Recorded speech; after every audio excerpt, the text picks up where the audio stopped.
Hello, good evening, and welcome. You are through to the Inview. My name is Clint Denyer. We are here every single Sunday, 7 o'clock till 9 or somewhere after that sometimes.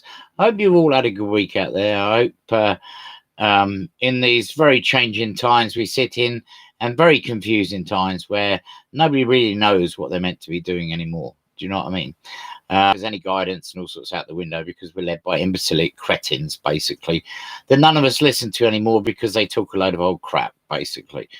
I hope you're well out there. I hope you all had a good week. We have got an amazing show for you tonight. We have got on the show tonight, just to tell you, at 7:15 tonight, we've got the amazing Sanger House, Health and Wellbeing Centre in Taunton. We've got Andy Scragg, who is one of the co-owners of it with Denise.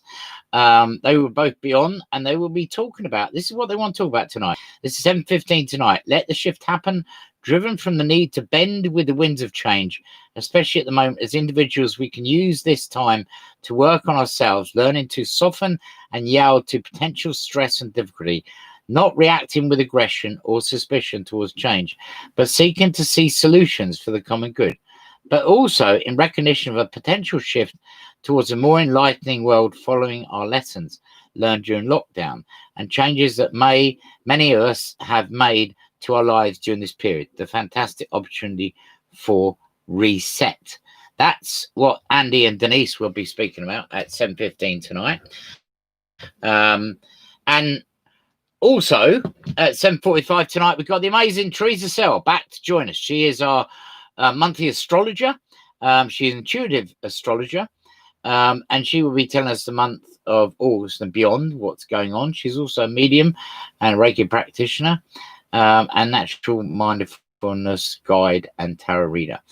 8:15 tonight, I'm hoping this person's going to be on. I've had a message from this person today saying that they were holed up in a very haunted place where it is torrentially raining. But she may be on. Let's hope she is. 8:15 tonight, we've got the amazing Kerry Wallace, who's going to come on and talk about her life experiences, what's going on in her world. She is a Dr. Azuzi master teacher who works with all 22 chakras combined with 33 Christ-conscious petals. She is owner of Butterfly Wings, and she specializes in angelic, Lemurian, elemental, and crystal healing energy. And if that's not enough, at 8:45 tonight, we have got the amazing continued adventures of Captain Haddock.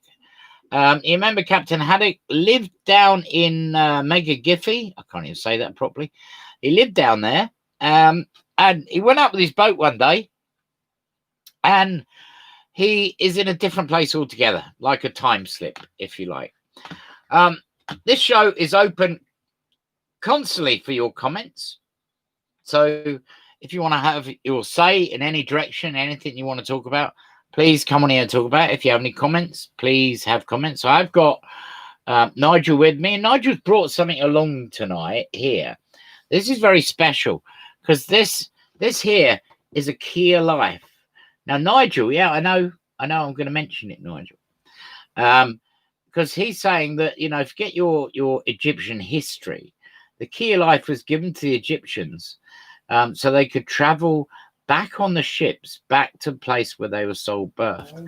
The Egyptian key of life.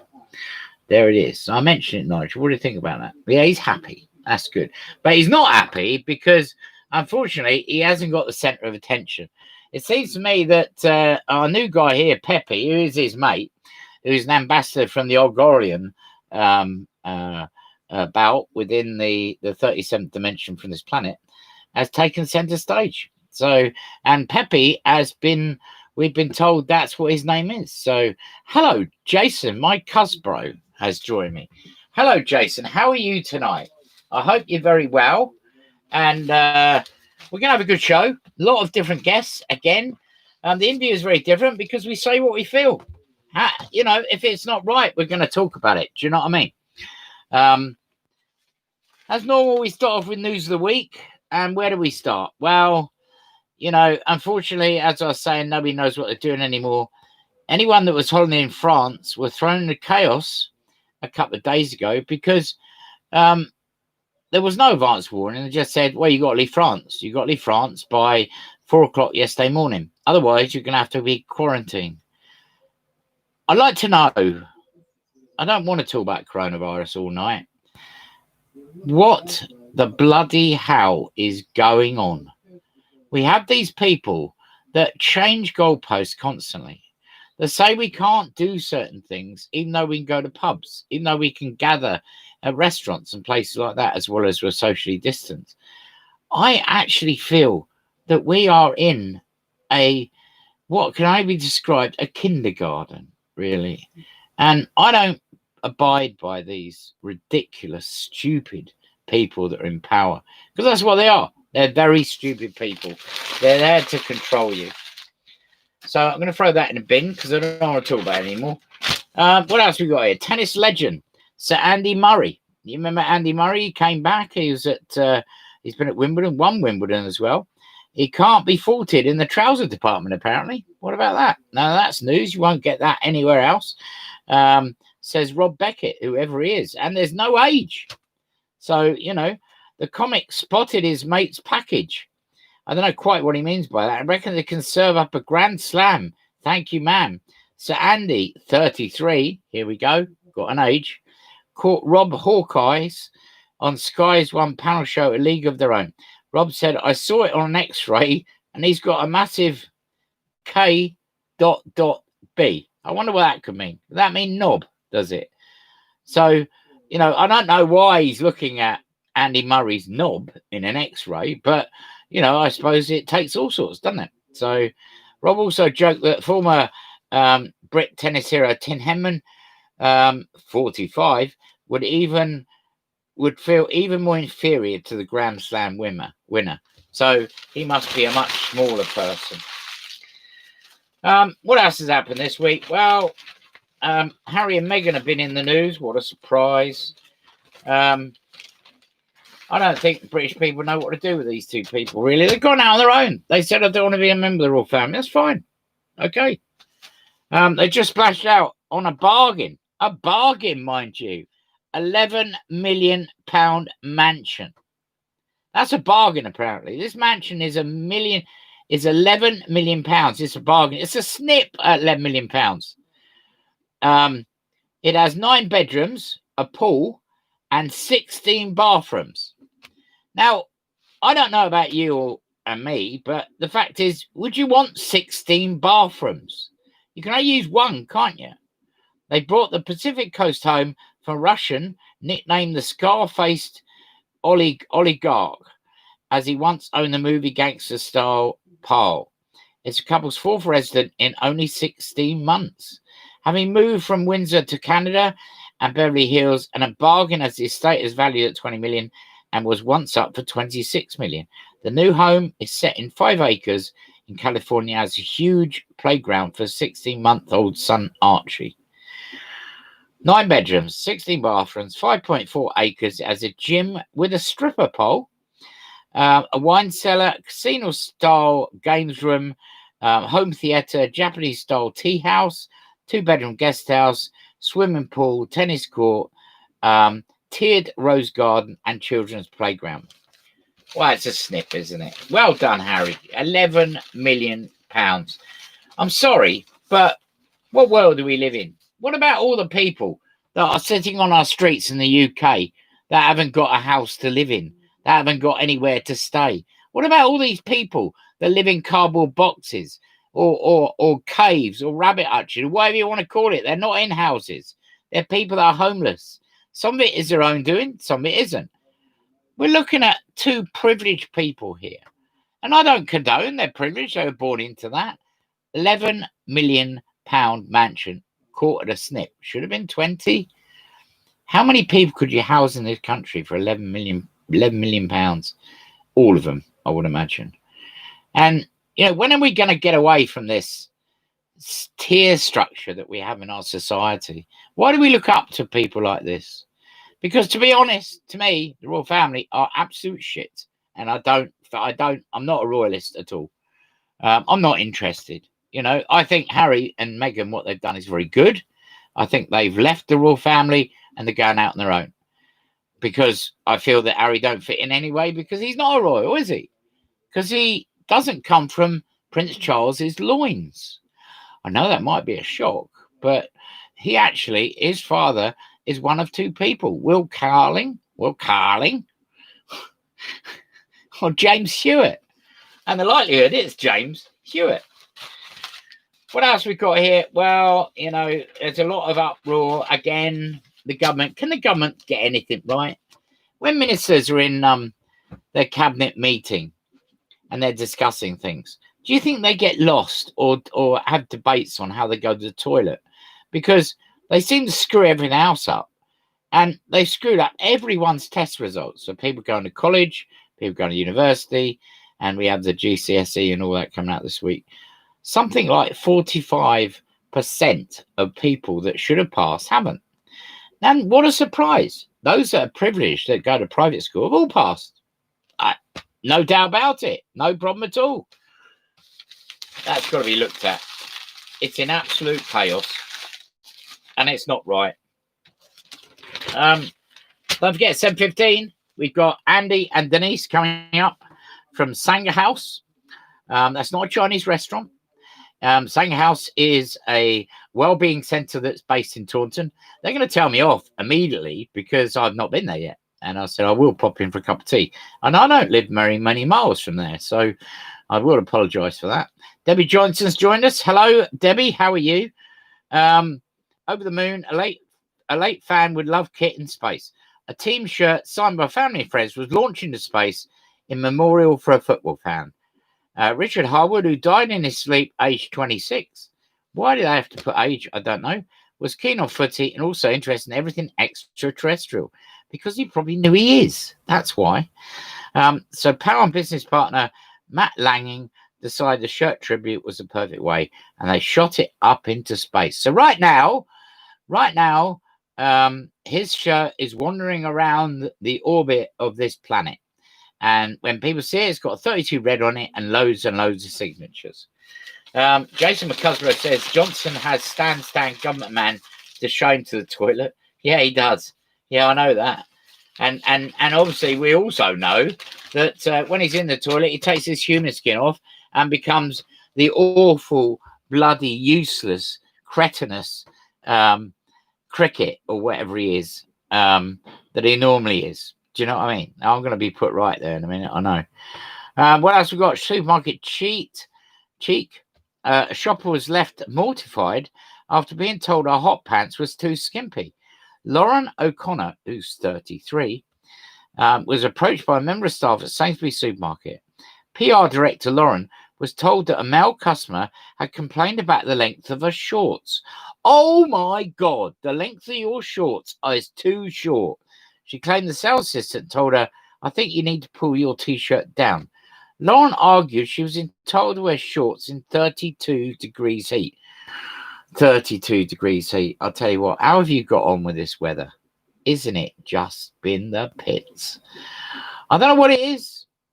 This country, the sun is so oppressive. The humidity is so oppressive. And, you know, they want us all to walk around and look like Chinese and Japanese. And obviously it's very hot out in those countries. Well, they gave us the weather as well with the masks that we have to wear as well. Lauren argued was taught to wear shorts.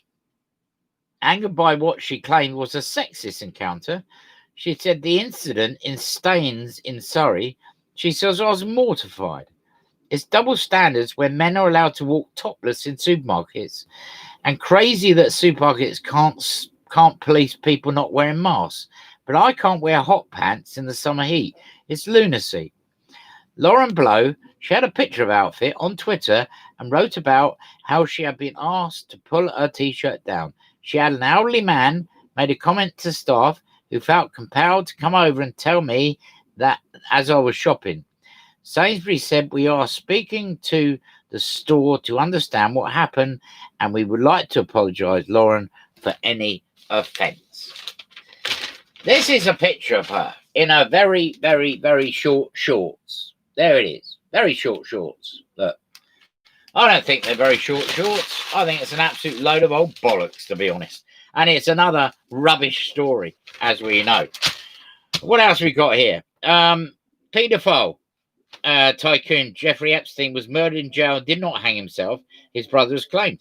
There's a lot of people saying this, that he didn't hang himself.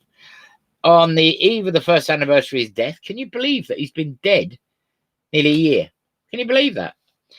Epstein, who's 66, said the official suicide ruling was a nonsense. It came as claims mounted that powerful people on whom Epstein had blackmailed videos may be behind his death. Now, New York, we have somebody on the phone. What about that? I'll come back to this in a minute. Let's see who we've got on the phone.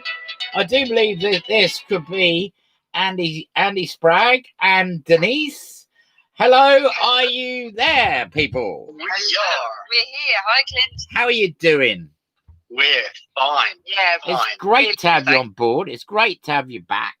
And you know, I know both of you have been very, very busy, and we rode a storm here with lockdown and everything else, and we come out the other side. And for everyone out there, Andy and Denise run the Wellbeing Centre Sangha House, which isn't a Chinese restaurant in Taunton. No.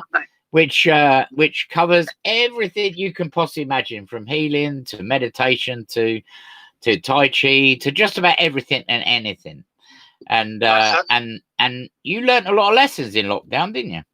Oh, didn't we just? Well, we did, but first of all, we got to tell you off, Clint, because you promised last time that you. Yeah, I know you're going to tell me off. I know that. And we haven't seen you. I know. A lot of people haven't, because sometimes I translucently dematerialize myself. But I'm going to land my spaceship down your way very, very soon. I can guarantee you that I will be coming in to have a nice cup of chai or something with you before you come on this show again. Right. Hold you to that. Not coming until you do. No, absolutely. How have you both been anyway? You've been okay? Well, yes, it's been a very, very busy time for us. Because, I bet it is. Yes, you're quite right. Because you went online, didn't you? You changed things and went online. It's not something you wanted to do, but you did. That's right. We did. And now you must have a combination of online and in the physical. Correct. We did. Yeah, we during the lockdown, we took through more than 6,000 participants to our sessions. Really? So wow. It was quite incredible, actually. Yeah. The support was immense. It was brilliant. Absolutely brilliant. It sounds like you've got a real community there as well, which is really good. Yeah. That's absolutely. That's the whole point. I mean, Sangha literally means a group of friends. Yeah. And we try to foster that feeling with everything that we do. It's been difficult, obviously, during lockdown, and we had to host every single one of our Zoom sessions, and we were doing sort of 5 or 6 sessions a day during lockdown. So we topped and tailed them with hosting to just try to foster that feeling of togetherness. Yeah. Because you know what Zoom sessions are like. People come on and you get those little square boxes with everyone else, and everyone just stares at each other. I know. I used to go to meetings like that in London. Yeah. You know, what am I doing here? Do you know what I mean? Our job, if you like, was to get everybody chatting, to get everyone talk about their experiences, their lives, and share their challenges with each other, and that was a key important part of it, actually. But we're coming out of it, and we've reopened the doors of the Sangha House. That was 3 weeks ago now, and it's been fabulous. It's been how much change did you have to make for that to happen? And does that make the classes smaller or? Yeah, it does. Yeah. So we had to obviously look at all of the guidance that was coming out, and obviously for the social distancing and that stuff. So whereas before we had, it's the only thing they got right, really, isn't it? Yeah, I think so. Yeah. So instead of 15 people in a class, we can now have just 9. Yeah. So we've measured out spaces in our studio, marked them out with tape, so that people can put their mats down in front of these areas and make sure that they're the 2 meters apart, so we don't have to worry about people getting too close to each other. Good. We're allowing half an hour in between each class, so that we can get up there with our mops and cloths and all that stuff and clean the whole place down. That takes time, doesn't it? It does, yeah. And it's been an added benefit as well, because we've got this right scruffy old staircase that I've been meaning to repaint for ages. And with all of the alcohol spray that we're using, it's actually taking all the old paint off, so it's going to be great. Yeah, that sounds fantastic. Yeah, so you won't need to do anything, will you, to it? Exactly, that's right. Yeah, no, it's been really good, actually. Yeah. And so how many rooms have you got there? You must have quite a few, because obviously I've been there yet, as you know. We got 2 studios. So we've got the big one on the top floor, which is the old chapel of the convent, actually. Wow. That's where the main physical classes happen. And then we've got a smaller studio, which we use for, I guess what you call little 1-to-1s or 1-to-2 sessions, or meditation circles and that sort of thing. Yeah. So it is quite a flexible place we've got. It's a very useful set and of isn't it good to be open again? Oh, it's just brilliant. Yeah. You know, seeing people come in for the first time since lockdown, you know, this is now, 4 or 5 months. Yeah. And they see their friends and their faces just light up, and it's such a lovely place to be. Yeah. It's a shame we still can't have a good old hug. Yeah, I know. And you know, I hope that comes back, because if it doesn't, in 10 years' time, a lot of children growing up won't even know how to hug anymore. For sure, yeah, definitely. Yeah. And I know you come on to talk about specifics tonight in relation to the dynamics of what we've been through in relation to how we've been taken into ourselves, really, to look at solutions rather than looking at the negative aspects of what we have. But you know, obviously with that, the negative aspects are that I feel that it's been run completely and utterly wrong, in my opinion. But I mean, nobody really knew what to do anyway, I suppose, do they? That's the issue, and that's why there's so much change going on in churn. I know. I mean, imagine you're out in France on holiday on Friday, and then all of a sudden you're told you have to leave here by 4 o'clock tomorrow morning. Well, we've had exactly that, actually. One of our practitioners, yoga teacher, went out for a holiday to France, and of course, while she was out there, they changed the rules. Yeah. Which meant that although she's back now, she's in quarantine, so she can't deliver her physical classes. Yeah. You know, that frustration is there, but you know, what you have to do is bend with the changes that we're finding. And that's our main message and our main initiative at the moment, and why we've developed this this strap line, if you like, of let the shift happen, which you have to say carefully, you know. Yeah, I know. Don't say it after a few beers.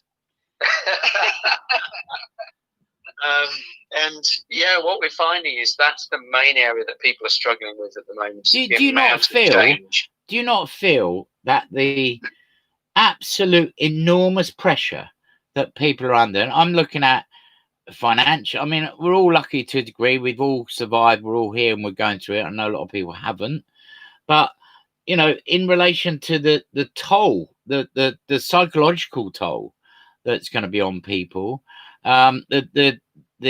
the issue of not having any work or not having any money, and you know, and their whole lives completely changing and transforming. You know, this sometimes for some people is too much, isn't it? Yes, it is. Yeah. But I think what we all have to do is hang on to what we learned during lockdown, and because we could give in to the aggression that comes out of the fear. Oh yeah, we could do, but we're not going to. No, that's what's important, and that's what let the shift happen is all about. Yeah, Because it is a shift at the end of the day. It is a shift. And, you know, I mean, I might talk about some rather negative things on here, but the reason you talk about these is because people are talking about them and nobody's talking about them anywhere on mainstream TV anywhere. And the fact is, you've got to point out that, as I said earlier on, you know, I'm really getting bored with any initiatives that come out with this government because it's so confusing and there's no real strategy or guidelines like you are doing with your place. You should be actually up in number 10, young Andy, and you know, you would do a much better strategy. Oh, I tell you what, you know, I'm no big fan of Boris, but my goodness me, I would not want his job. Yeah. Man alive. No. I think, you know, we all have to approach this with a sense of tenacity, to hold on to compassion, to a yielding mind, as I call it, you know, to yield to the change and let those winds blow, because they are going to blow. They're not going to stop. No, You know, I agree. Boris and his team of scientists do not have the answers, which is why this is so difficult for them. Dominic Cummings probably does, but you know, he's a higher extraterrestrial than any of them. So, you know. So I think we have to be really strong, and actually this is where mindfulness practice that we teach at the Sangha House really comes in, to notice when that response to change comes in, because as humans we've evolved to not like change. We react. Yeah. Tension, you know, we react with fear. So through mindfulness, we can pay attention to our reactions. And as you say, people look at the problem, but not a solution. There is a solution to everything. Yeah. You know, we all react. Our minds latch on to external things to blame our feelings on. So we feel that fear, we feel that tension, and we look for something external to ourselves to blame it on. So we look at the change that's going on, the messages that are coming out from government, and we go, it's their fault I'm feeling like this. Yeah. And that's, you know, that's okay. We are humans. We've evolved to do that. But if we're going to hold on resolutely to that compassion, we've got to first of all notice that fear, that aggression arising, and then soften into it, rather than allowing our natural behavior, our mind's behavior to blame, to focus on the external. That's what we have to do, because we learned so much in lockdown about compassion. There were wonderful, wonderful messages of community spirit, and each and every one of us has a responsibility to hold on to those learnings. So this is what we're working on in the Sangha House at the moment with our members, and it's really important. I honestly take my hat off to you, because I think it's absolutely brilliant. I completely with you, and I completely understand what you're saying. But as you know, the percentage, whatever it may be, of people you have there has the people that we all help in whatever way we can, and the people that join you is fantastic, because they're growing, evolving, and developing. But you know, when you walk outside your doors at Sangha House and you walk into what we call the environment, we're finding a completely different breed of people, aren't we? Yeah, there's a lot of fear and aggression. Oh, yeah. On the streets. Yeah. And it, you know, it brings sadness into your heart when you see it. And again, you know, I mean, I've been out there, I've been out in town, I've felt that sadness. And if I'm not staying in touch with myself, it can turn into aggression and fear. Yeah. But then I'm just dropping down into that same space as those people that are misbehaving. I don't think you would, Andy. I don't think either of you would, because I think you rise above it. Because, I mean, basically, you look at it. I mean, we can't save everyone. That's the most important factor. People that work in spirituality, that think they can save everyone, it's impossible. It's down to human intervention of what you want to do, because we all have a soul path, which we choose what we do upon it. Now, we can choose to rise above it and become something within the reality, or if we've been dumbed down, beaten, or gone through abusive situations or been nullified with inside ourselves, then we can get lost. Do you know what I mean? It doesn't mean we can't come through. It just means we're hampered. Yeah. There are some amazing creative ideas coming out at the moment, but creativity in the mind only emerges when the mind is still and relaxed and Absolutely. open and receptive.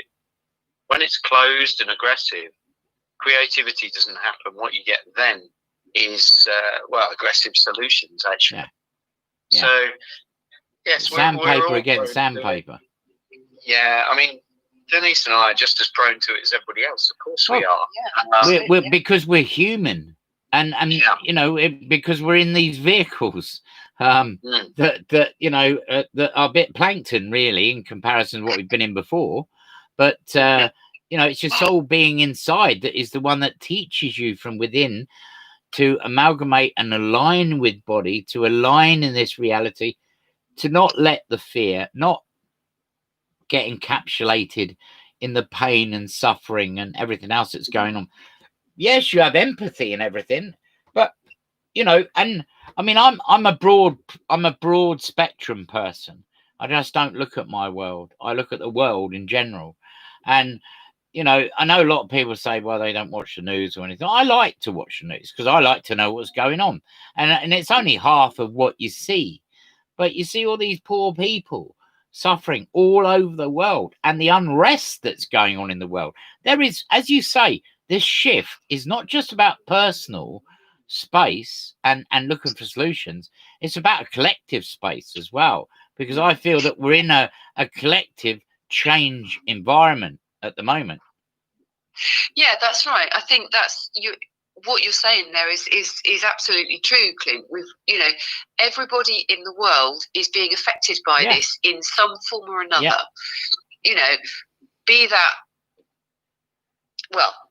Be that here in lovely leafy Taunton, or tower blocks in Tower Hamlets, wherever, or Syria, or Iraq, well. or wherever. Exactly. You know what I mean? That's right. Yeah, and we're all being cracked open, regardless of where we live, how much we earn, what our intellect is, anything like that. And well, mine's pretty low, actually, but yeah. Well, mine's too, in fairness. But, even those of us, we are having to find a new way. And it's a shame, isn't it, that, people are reacting. It's natural that people are reacting with fear and sadness and aggression. Well, it's division. They're all division. They're being divided. All the arguments over, there's souls that come. There's 1,000 souls that's crossed the channel in the last week. Yeah. Now, France just talked to England, and England blamed France. It's not a solution. There's no solution happening to these people. The solution is that the country they come from is being bombed to pieces, being fought over. They've had to leave for their own safety. And, obviously, the streets aren't paved with gold in London that we all thought they were. But everyone thinks that the UK is the most amazing place to come. And it probably is, because to a degree there is a solution here, but we're a soft touch with that solution as well. Yeah.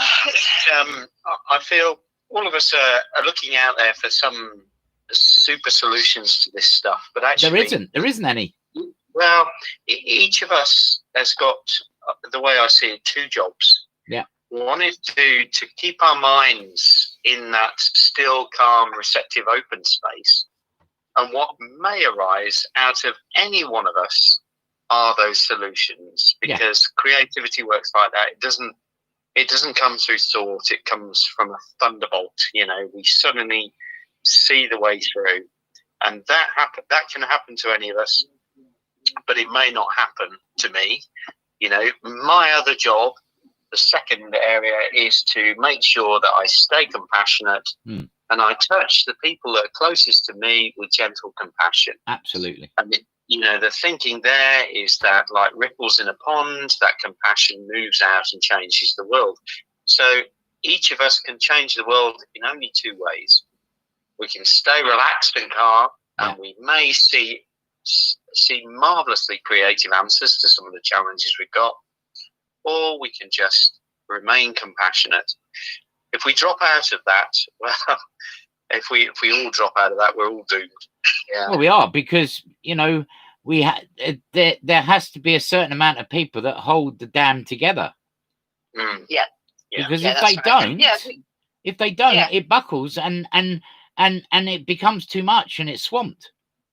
That's it. Yeah. So, you know, I read the news and I see the things that are coming out of government, and it frustrates me and saddens me. But then what we're teaching the people in the Sanghouse to do is to stay in touch with self, with the heart, and notice when that results and turns into aggression and fear, and focus on the energy of the emotion, actually, rather than the thoughts that are going through the mind, and soften into it, and transform it back into compassion again.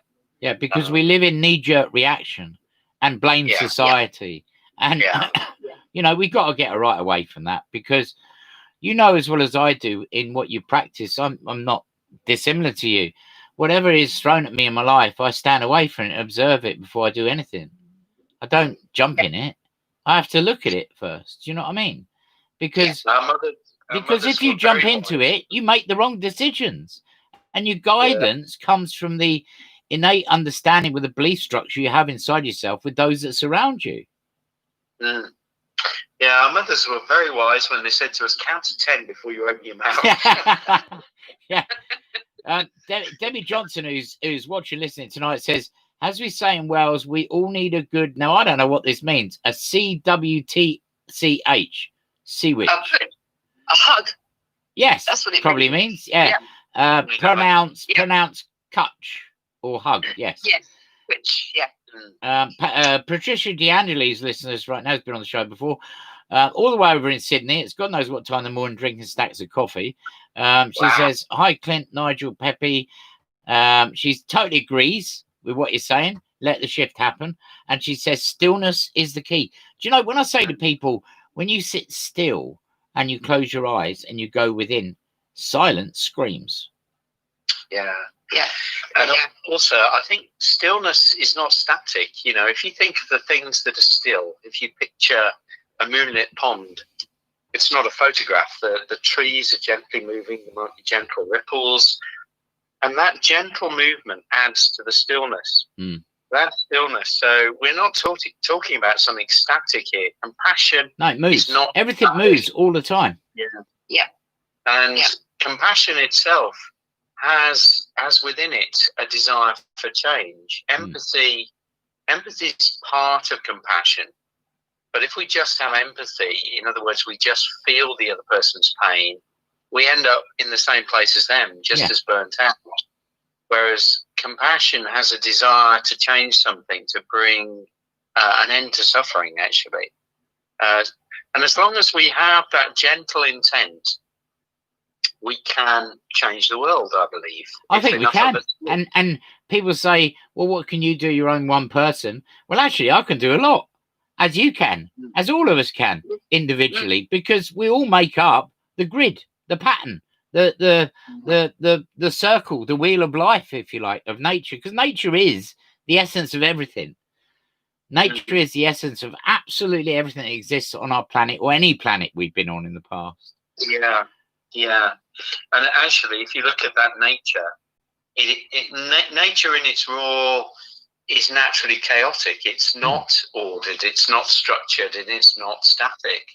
And that's why us humans struggle so much with it, because we want to bring order to that chaos. You know, if you think of our parks, we very much groom nature to produce what we see as beauty. But true nature is purely chaotic. So actually, what we're seeing at the moment is just nature. It's raw nature. And unless we actually accept that and bend with the change and let the shift happen, we are just going to suffer. We are just going to be afraid and scared and angry, actually. So, you know, we have to find that level of acceptance in our hearts for everything that's going on at the moment, and just hang on to compassion, actually. Patricia Angeli says intention is how we create, which is very true.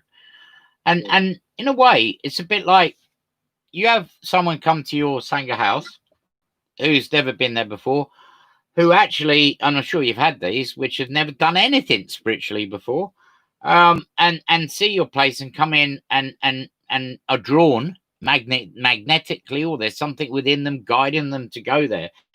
And you find that they are completely and utterly crucified and sinking in reality, and they're looking for the key, basically, which actually is within inside them, but you help them find it.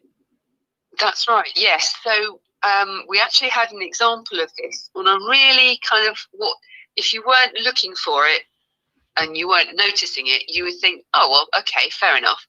But we had a lady come to us. She has been very sociable all her life. She was, unfortunately, very sadly, she lost her husband to cancer a few years ago. And in the meantime, since then, she's been working at the Beacon Centre in Taunton, in the hospital there. And of course, with lockdown, she couldn't go in and volunteer. And she's been feeling very lonely. And she came to us the first time a few weeks ago, actually right at the start of unlockdown, whatever you call it, release, I don't know. Yeah. And she came and she did a class, and 3 of the ladies that were there, she'd never met any of them before. Yeah. She'd obviously been sort of chatting to them in the session and the rest of it. And just out of nowhere, they said, right, we're going to go for a coffee now.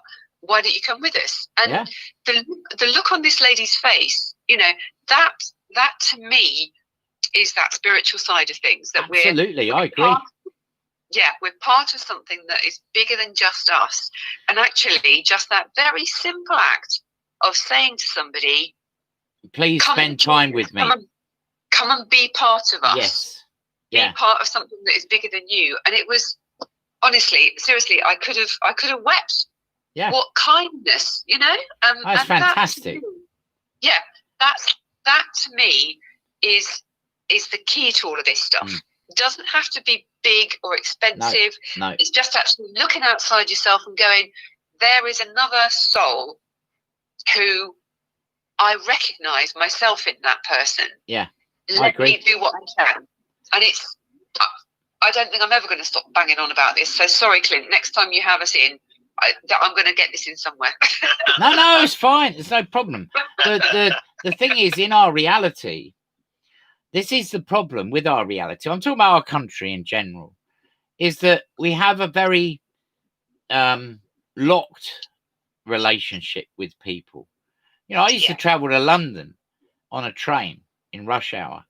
They called me the wizard on my phone list, but I did an ordinary type job. I was a contract manager, but I did all this as well. And nobody would talk to you because they're frightened, they're fearful.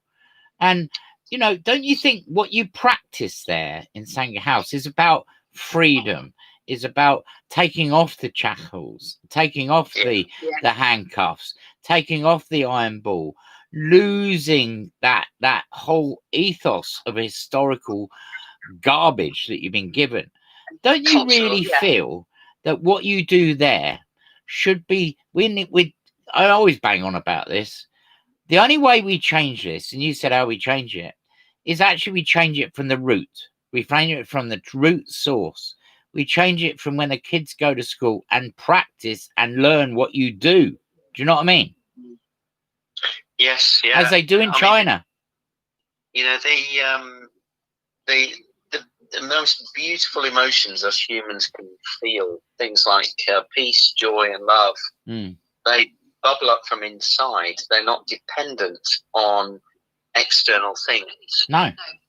We don't look, you know, yes, we can have fleeting happiness when we buy a nice new car. You know, I don't mind that. I have a motorbike. I get fleeting happiness every time I climb on it. Well, I'm sure you get fleeting happiness when you wake up next to Denise every morning. You know, and while she's down making you a cup of coffee or something.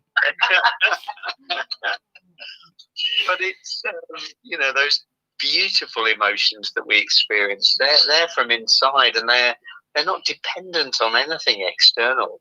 No, and that's the key. That is a key, Andy, Yeah. because Yeah. the society that we've been in up until lockdown was a society that where people, particularly in this country, refused to look at themselves, refused to give themselves time, went out to get that artificial what they thought relief or happiness. So they go out and buy something, they buy the brand names, they do this, they do that, and what you find is actually they're still empty.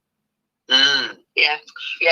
So you're right. We have to start at the grassroots. I think we do. Educating kids to discover this inside of themselves. You know, and I think also there's a massive difference between happiness and joy. Yeah. So happiness comes from, the fleeting happiness comes from your new car or your big house or your new computer or your new phone or whatever it is. Yeah. Joy is a totally different thing. Completely. And it's waking up in the morning, symptom free. Yeah. We've had a better night's sleep because the weather's a bit cooler. Oh my God, it's been terrible. I tell you what, and it's those things. We need to focus, in my opinion, we need to focus on joy rather than happiness. Yes, I agree completely. Joy is an inside job. Joy is an inside job. Yeah. But this has to begin at a beginning. I mean, I only read in the paper. It's not on the news tonight, but I read in the paper only a few days ago that somewhere, I don't know where it was, it might have been London for all I know, that they're teaching 4-year-olds in school, 4-year-olds, about masturbation. Now, what? 4-year-olds, they're teaching masturbation in school. Now, what they should be doing with those children is actually teaching them stillness, quiet, meditation, understanding, balance, and peace. Then they wouldn't go out to be the people that then eventually get held over a barrel to go into gangs or do whatever. Do you know what I mean? It's completely changing our whole perspective. I couldn't believe what I was reading. But I do feel that particular area that I spoke about is something later on that people should understand, because how can you give love to anyone if you don't know what love is yourself? It's to go into school and you get to an age 14, 15 or whatever, and all they tell you is you go outside of this school and what you do is you go and find someone and sleep with them, because that's what it is. But actually it isn't, because the all-encompassing breakdown of everything, the lotus flower, if you like, that we sit in nature is the evolvement of ourselves and the immenseness that we carry within inside ourselves. Do you know what I mean? There are some great teachers out there that can work with kids. I mean, I personally, I'm rubbish working with kids. I like working with them. Well, I don't do too bad because I'm a big kid anyway, but But there are some wonderful teachers. We've got some in the house who work with mindfulness with children, and have great patience with them, and they get great results.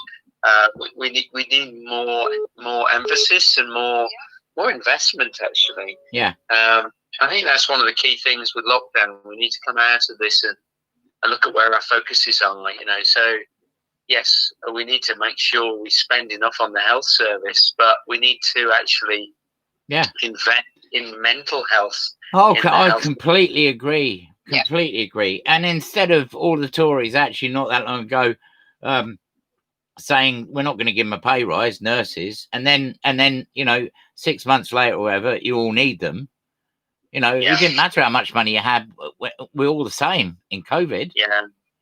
So can I just say, Debbie Johnson says, I've never felt so alone and fearful as working in London. I'm now about to leap into the void and must be brave, much happier as I'm now in nature. Well done. Yeah. And that is brave. Very brave. Yeah. Well done, Debbie. Yes, absolutely. Yeah. So, hopefully if enough of us put these vibe of compassion out there, it'll filter through to our leaders and the government, and different priorities and different investments will happen. If it doesn't, Andy, people will do it anyway in a different way to create change. Because, however it happens, you can have all of us doing what we're doing, but then you have other people that aren't like us that feel that there's an injustice, and then they stand up, which they're all over the world for all sorts of different reasons. Yeah. Quite right. Yeah. You've been absolutely amazing. And I mean, I could talk to you two for hours and hours and hours. And, you know, I will get down there before you're on next. I promise that. Because I'm not far away, as you know. I'm only about 9 miles from you, actually. Yeah. There's no excuse. Don't worry. There's no rush, but it'd be lovely to see you. Yeah. And obviously, if people want to get a hold of you, Sanger House is obviously you've got a website and everything, haven't you? We have. Yeah. To be honest, if you just Google Sanger House, one word, and Sanger's an odd spelling. It's an Indian spelling. Sangha. Yeah. So Sanger House. If they just Google that, they'll find us. Based in Taunton. Yeah. And and you can go on there and you go on the website and everything you see, and you do loads and loads and loads and loads of stuff there. But people can just come and have a chat as well, can't they? Yeah. Oh, they can. Yeah. Like I'm going to do. Yeah. We love to receive people and find out about them. So come on in. Yeah, Patricia DeAndre says, "Oh, I want to go, but I'm a bit far away. She's in Sydney." Yeah. Well, Patricia, you want to have a look at our virtual studio? Absolutely, virtual reality studio. Yeah. Yeah. We have lots of classes now on Zoom. So anyway, you can get an internet right across the world. Of course, the time difference for you will be interesting. You might have to get up in the middle of the night. But Patricia yeah. I feel she would do that. Andy and Denise, you've been brilliant. I'm really grateful for your support being on the show. This show is about compassion. This show is about bringing something different, because there's nothing like it. There's no show like this on any media platform whatsoever. And it is about bringing people together. So yeah, thank you. Thanks for having us on. No. Well, we will get you on again. And Patricia DeAndre says she will look at that as well. So there you are. You've got a new person coming to join you. Oh, thank you. Whenever you're ready, Patricia, it'd be great. All right. Thank you. Thank you very much. And we will speak soon. And you'll see me soon. And it'll snow when you see me, I'll tell you. Yeah. All right. Thanks a lot. Bye. Andy and Denise from the Sanger House, spelled with an H, at Taunton, do all sorts of different things down there. Lovely people. And I know that we have been buzzing while this is on, because I know Trees are trying to get hold of us, and we like to keep this on par. We are not too bad. We're only about 7 minutes over tonight so far. We had a message from Kerry Wallace, who's coming up very shortly, saying that she hopes she's going to get on. So hopefully we'll speak to her later. Right now, we've got, hopefully on the phone, Teresa Sell from Inuit Soul. She is an intuitive astrologer. She's on the show every month, giving us the most amazing calculations in the sky of what's going on with the planets and your star signs out there as well. Hello, are you there, Teresa? Hi, Clint. How are you? That's a great build-up, isn't it? Oh, yeah, brilliant. It's fantastic.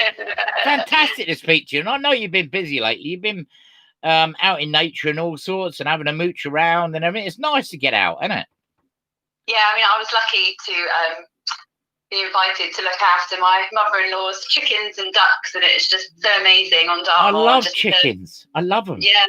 Yeah, I was quite emotional because one was really poorly. I didn't think I'd get emotional, but it was quite sad. Yeah. I had to send some healing and put some crystals around her. But it's just really nice to switch off, like no TV, no phone, nothing. Just switching off. you were with the partner and everything, which was nice because it's about downtime as well.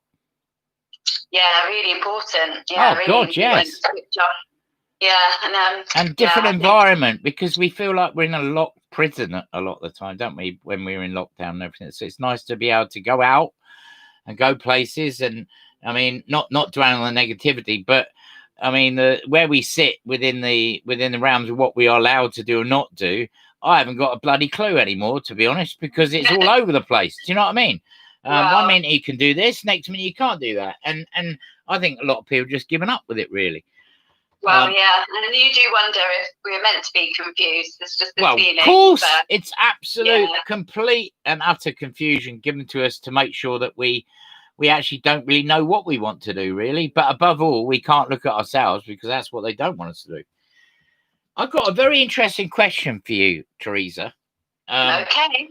Because we had recently, now I don't know because somebody was talking to me about it. I see it on the news and all sorts of that.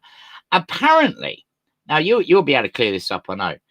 Apparently, all our star signs are wrong because there's another star sign, apparently. Is that true or not? No. I didn't think it was. I thought it was a load of rubbish. It's coming from an astronomer's point of view, because it was actually NASA that actually put this out there about 8 years ago, and this story gets rehashed once every couple of years, and it's very interesting when they hash it out, because again, it's putting people in confusion of what's going on, who am I? It's totally different than what I've known before. So it's always very interesting, the timing of them. But basically, it is a constellation in the sky, but it's not part of the zodiac, because the zodiac consists of 30 degrees, each constellation, and it is part of, the sky, the constellation, but it isn't actually part of the zodiac. So the signs we're born in are the signs we have, but obviously there's more to that because it depends what houses we have, and it depends what moon or suns we have and where they were and the direction and everything else. Yeah, so I mean, it comes out very often, but you don't see any astrologers using it. I've never known any astrologers to use it. It's more to do with astronomy, and even though they're interlinked, that astronomers don't necessarily believe in astrology, so they're the ones that are saying it. So again, it's taking that what feels true for you. It's important to research and feel what feels true to yourself. But like I said, this story gets hashed up all the time. Patricia, I have people messaging me panicking, and I bet they do. I bet they did actually. Yeah.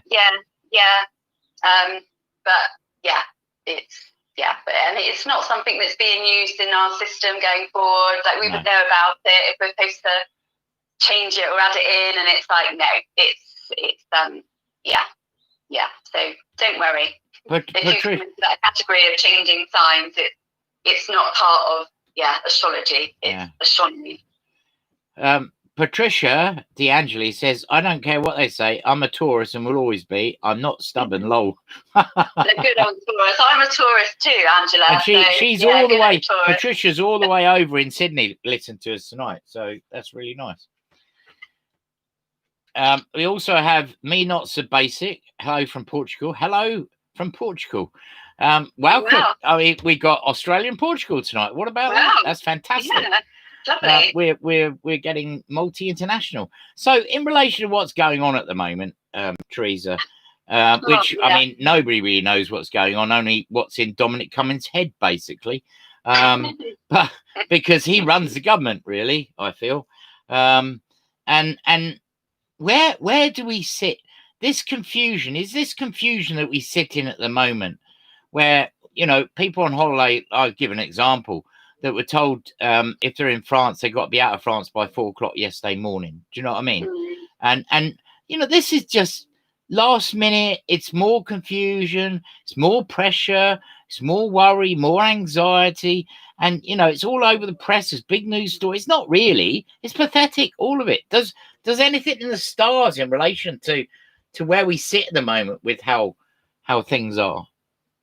Well, yeah, because obviously, this year has always been about Saturn and Pluto, fighting it out all year. And we get spaces of, quietness, but there's stuff going on all year. And there's lots of fireworks. Like last week, we had Mars was square Pluto, which is, it's dangerous. It's a dangerous conjunction, a dangerous square that can cause fireworks and upheaval and sudden change, and people not thinking things through and just doing things on a whim. It's like not thinking about the afterthought or the repercussions of it or anything. So it's like a lot of bumbling along and then just making some random, kind of decision, and people feeling quite.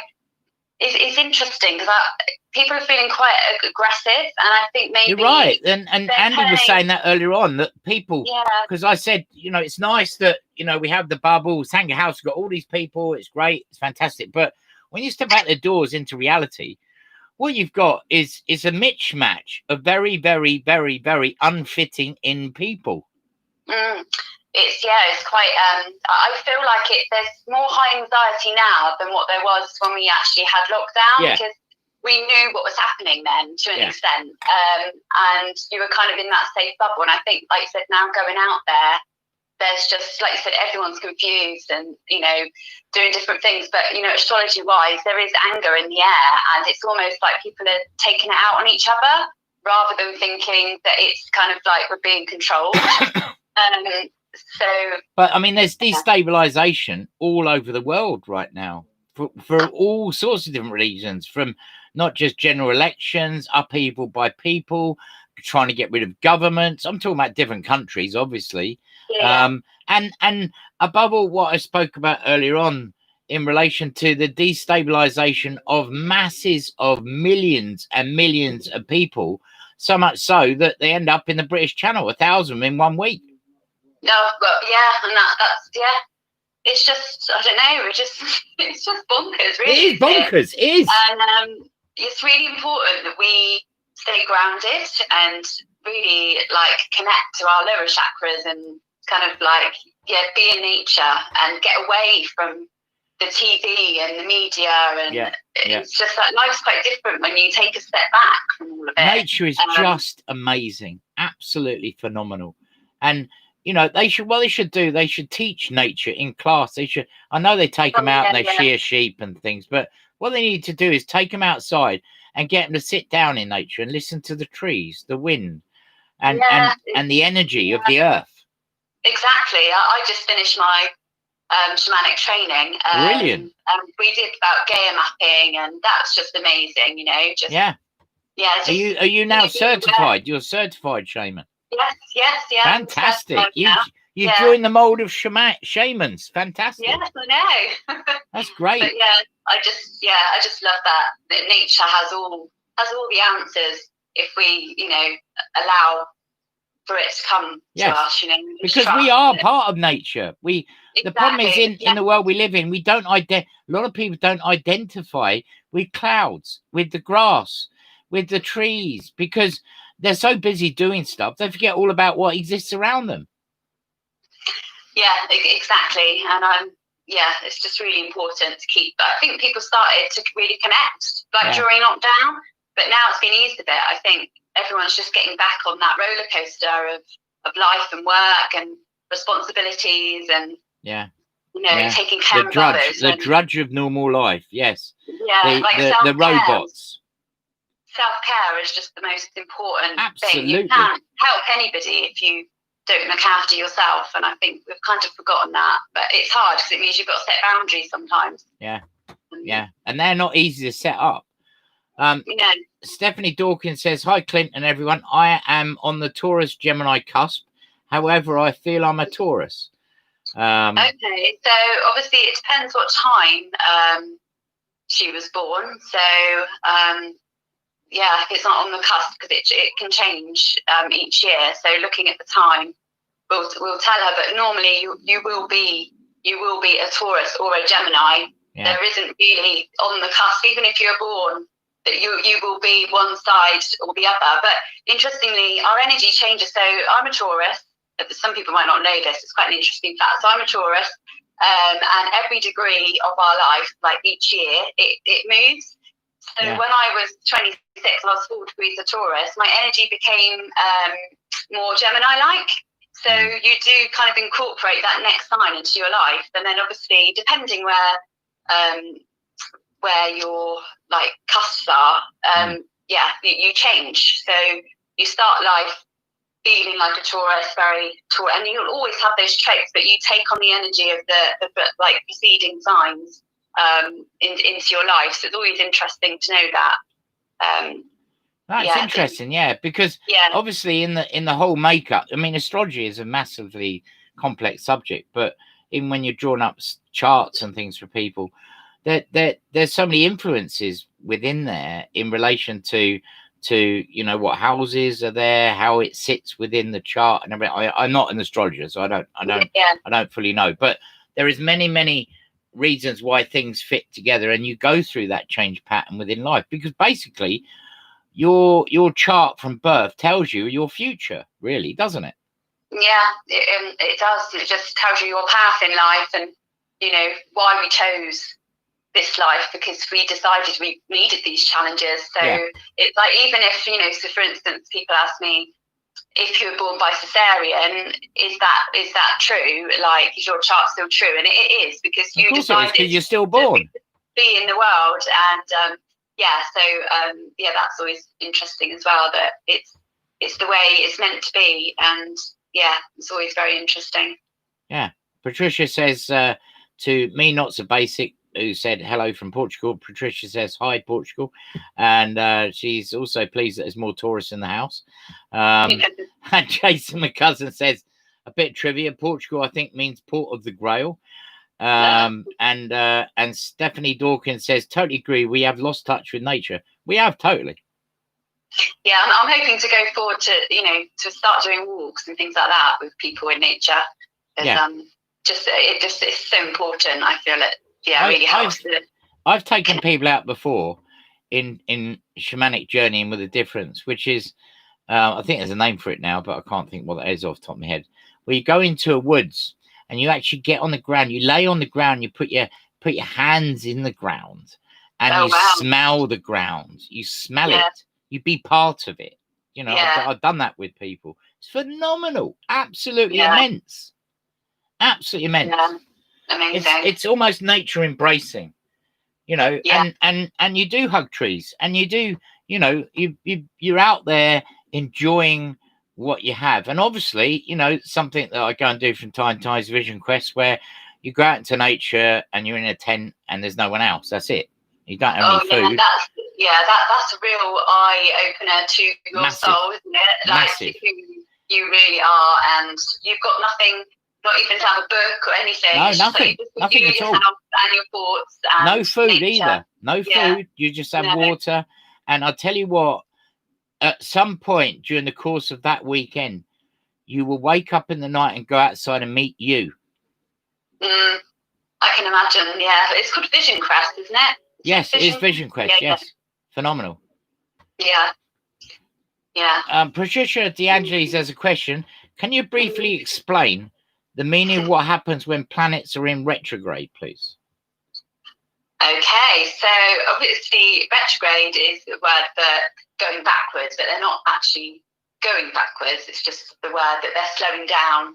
And it basically, whatever area, so Mercury causes chaos with communication, because Mercury's all about communication.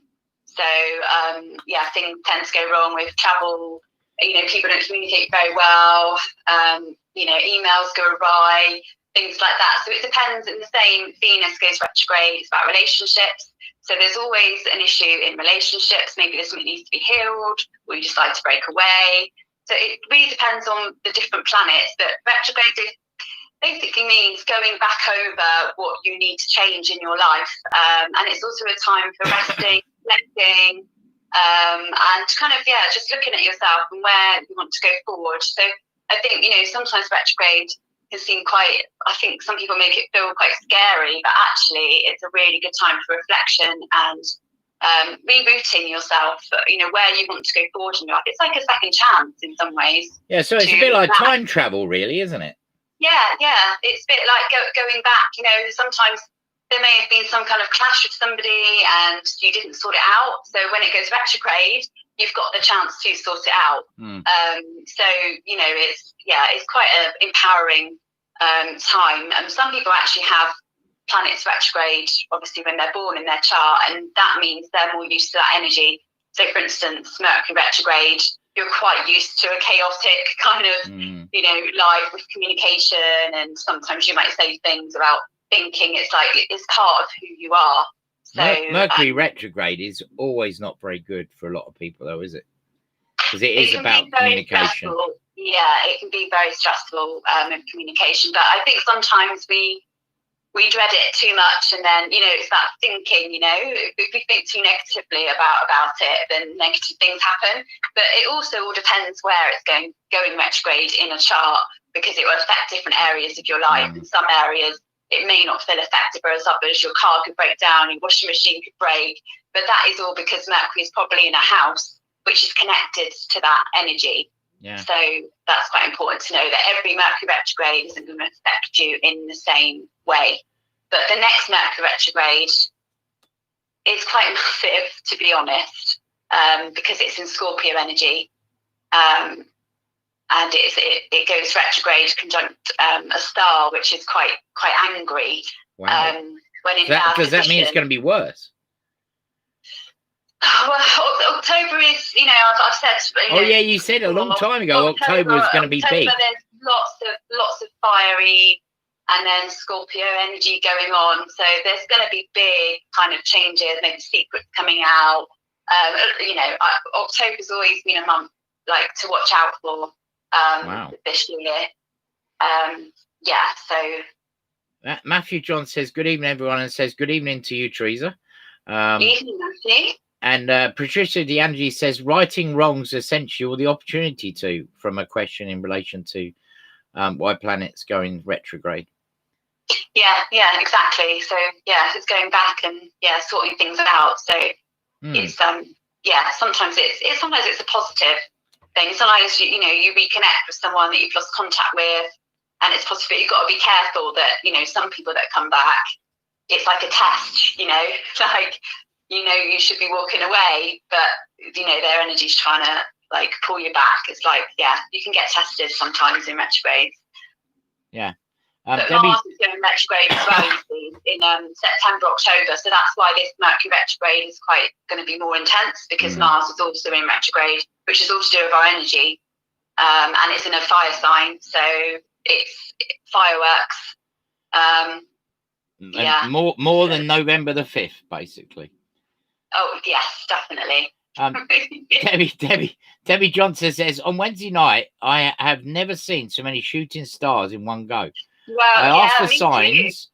She says, I asked for signs and was in a beautiful part of the world. What was happening in the night sky? And I'll tell you something else as well, because I took a lot of films 3 or 4 nights ago when we were supposed to have the thunderstorm. It didn't happen here in Somerset, but I took so many films of electrical storms going on in the clouds themselves. Wow. This time of year, it always is from about the 10th to I think it's the 10th to the 13th of August. I'm getting a bit lost in my dates. But it's a really good time to see meteor showers. It's always, I did the same. I sat outside in the dark and I saw so many shooting stars, and it's just so amazing. You didn't see any UFOs, did you? No, but my mum did recently see what looked like a triangle shape with 3 lights, on a triangle shape, and they couldn't quite work out what it was. So that was quite interesting. So seems to be a lot going on up there, but a lot more going on up there than we're told about. Patricia also says, so are we in the crap basically now, because Uranus? So I probably haven't even said that right. It's a very difficult word to say, isn't it? Yes. So are we in the crap right now because Uranus is in retrograde? Not really, no. Uranus going forward is more of that kind of, when Uranus went into forward direction was when kind of the lockdown kind of happened. Around that time. But it going backwards, it kind of calms down the energy a little bit. Okay. But I must say though, was it Angela that asked that question? That was Patricia, yeah. Patricia. Taurus, it depends what Taurus energy, what date you are. There's a lot going on for Taurus energy right now. Lots of big changes, starting over, just lots of stuff going on. But it all depends what degree the sun is. But there's lots going on for Taurus with Uranus at the moment. I'm glad you pronounced it like that. I must remember to say it like that, really. I taught myself to say it like that. Yeah. Stephanie Dawkins says, how do we are being tested? So basically, how are we being tested? In what I don't sense? quite understand her question. I'm sure she'll put it in a simpler form in a minute. She said her question was is she talking about retrograde planets? I presume she is. Because basically it's like, you may have finished a relationship with somebody, and then when Mercury or Venus goes retrograde, they could suddenly turn up, and you've already made that decision to move on. And some people get back together with their ex-partner, and then it doesn't work out. But it's because it's Mercury retrograde, so it's like it's testing that you really want it to be over. And that's exactly what she's asking. How do we know if we are being tested in retrograde? So that is what it's about. It's kind of like if you've already made a decision to move forward, and then someone pops back, it's like a sign to say, is this what you really want?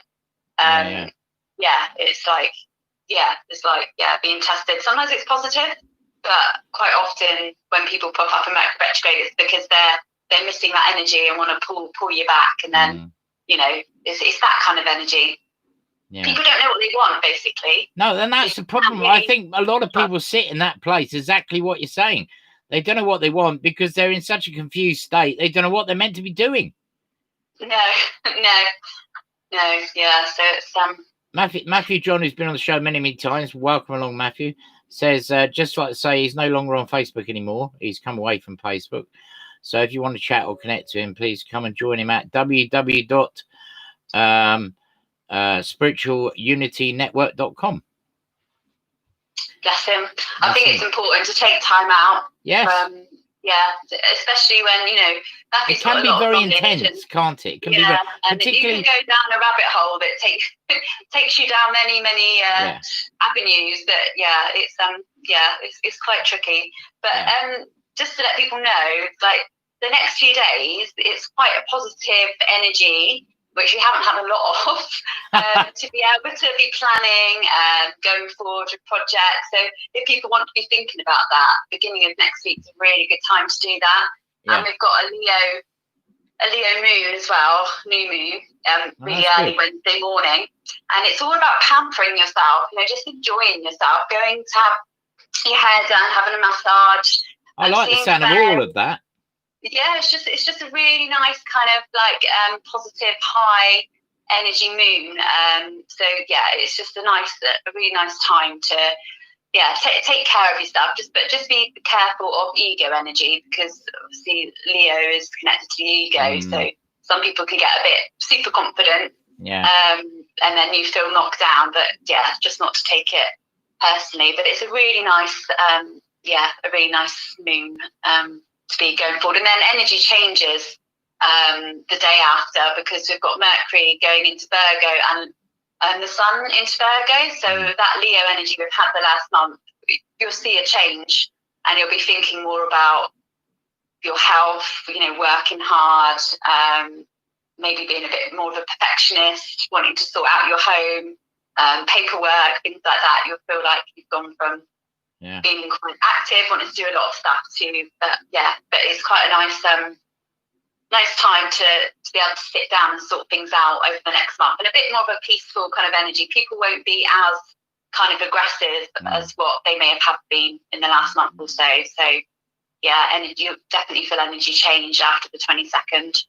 Yeah. And Patricia says, being a Taurus, I'm really glad that I'm going to try and say this the right way now.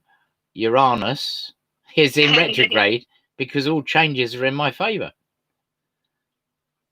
So things will slow down. And obviously because it is in her sign, it's like life has been like a bit of a roller coaster for Turians. So that's a 10cc song, that is, I think.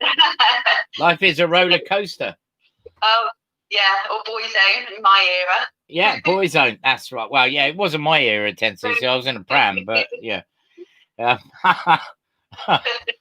Kerry Wallace says, hi, Clint. Kerry Wallace is our next guest up, which will be very soon.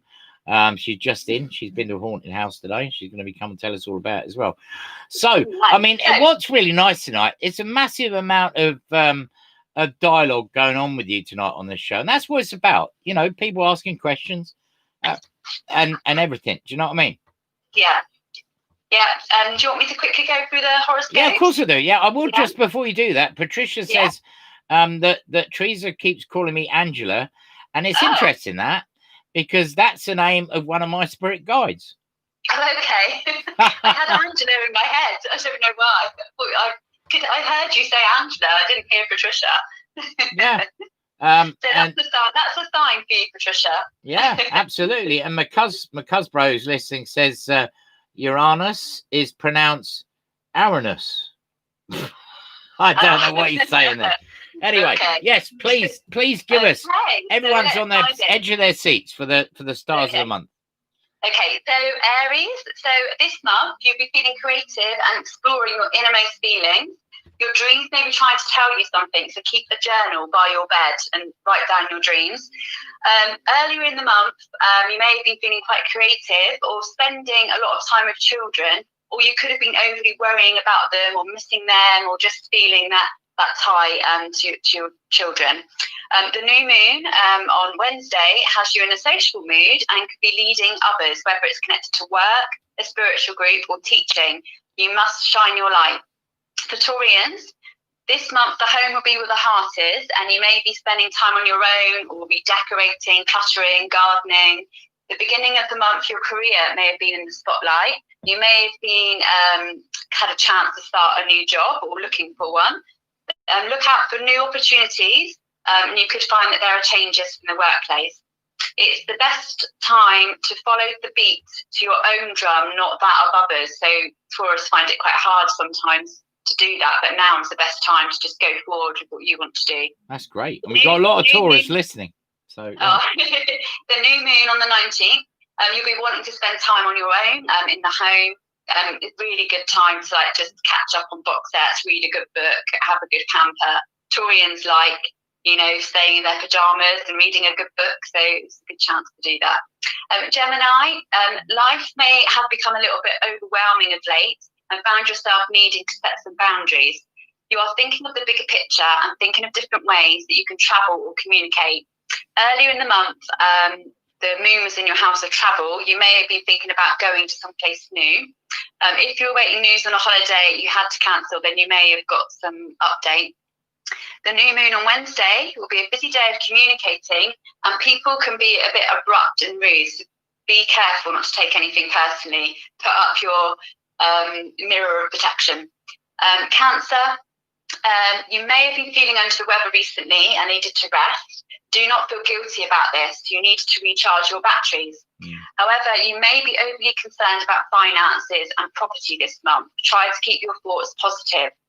Early in the month, you may have been feeling emotional and a bit defensive of others' opinions.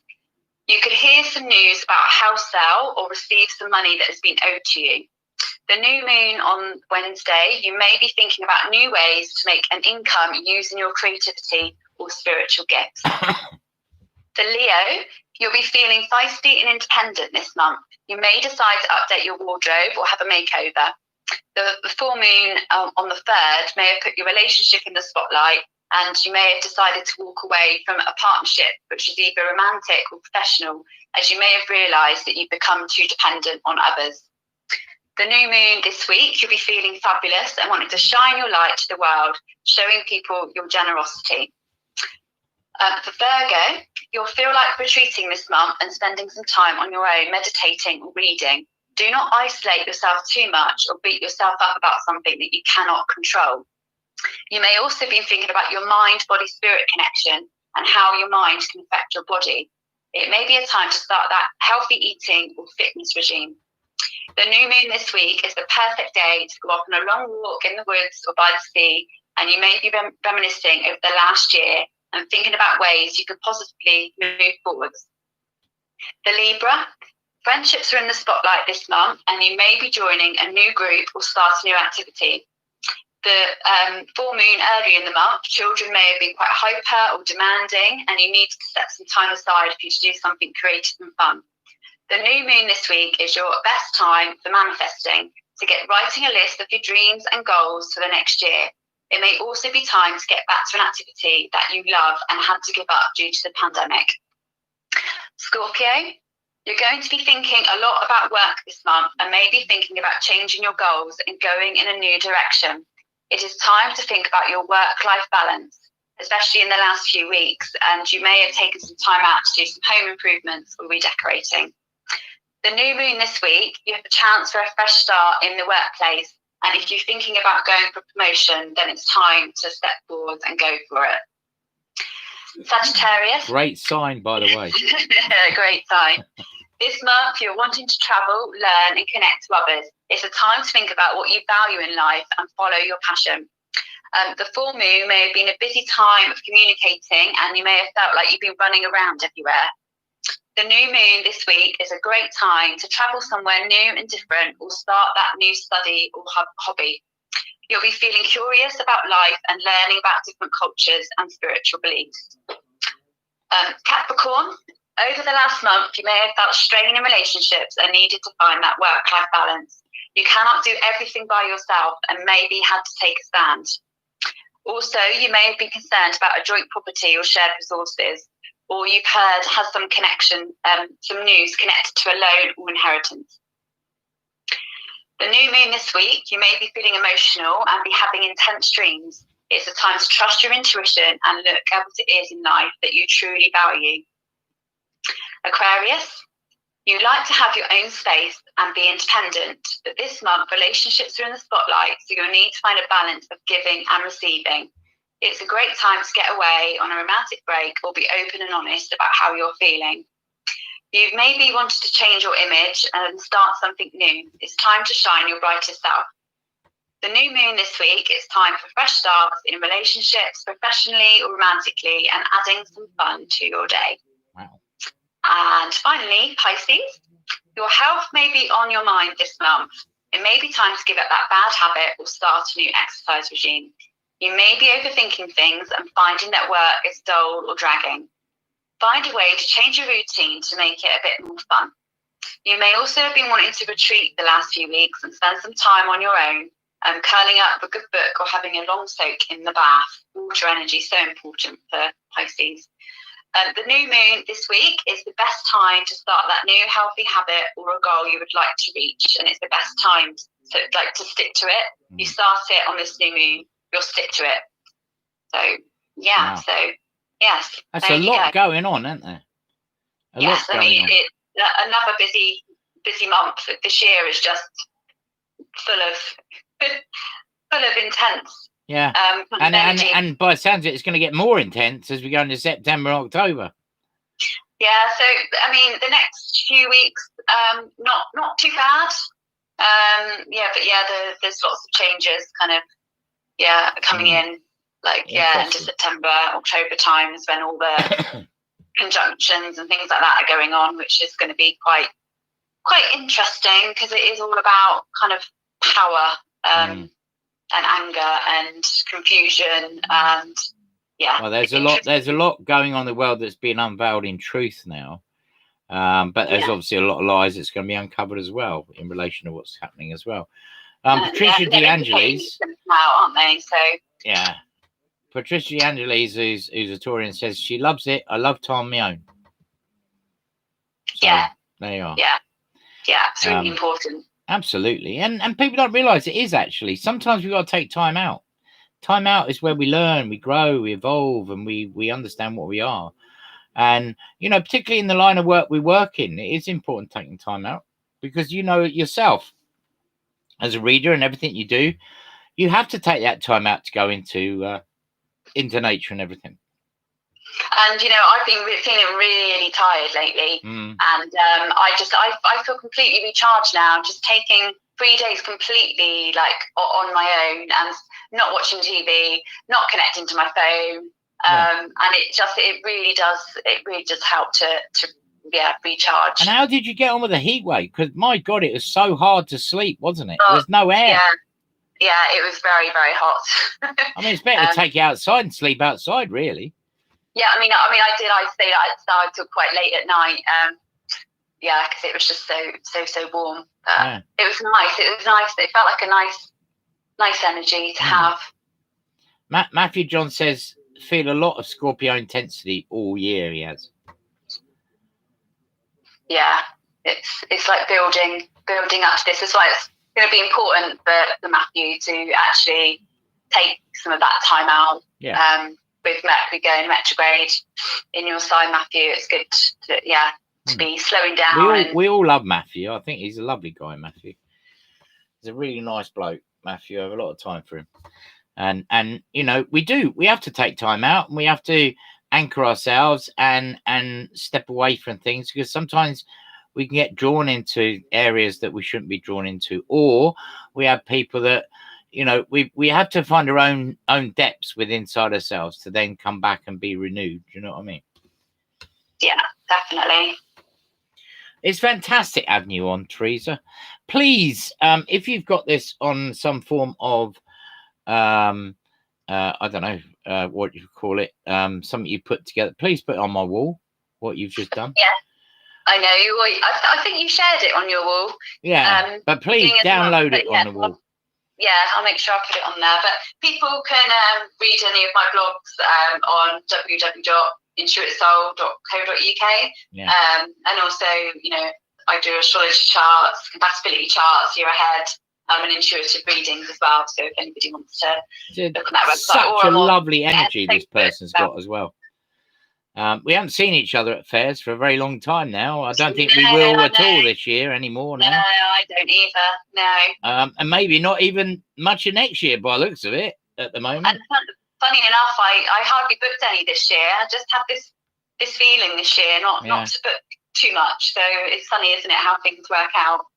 And the last passing shot there is Patricia DeAngeli says, we're also getting a lot of intense downloads.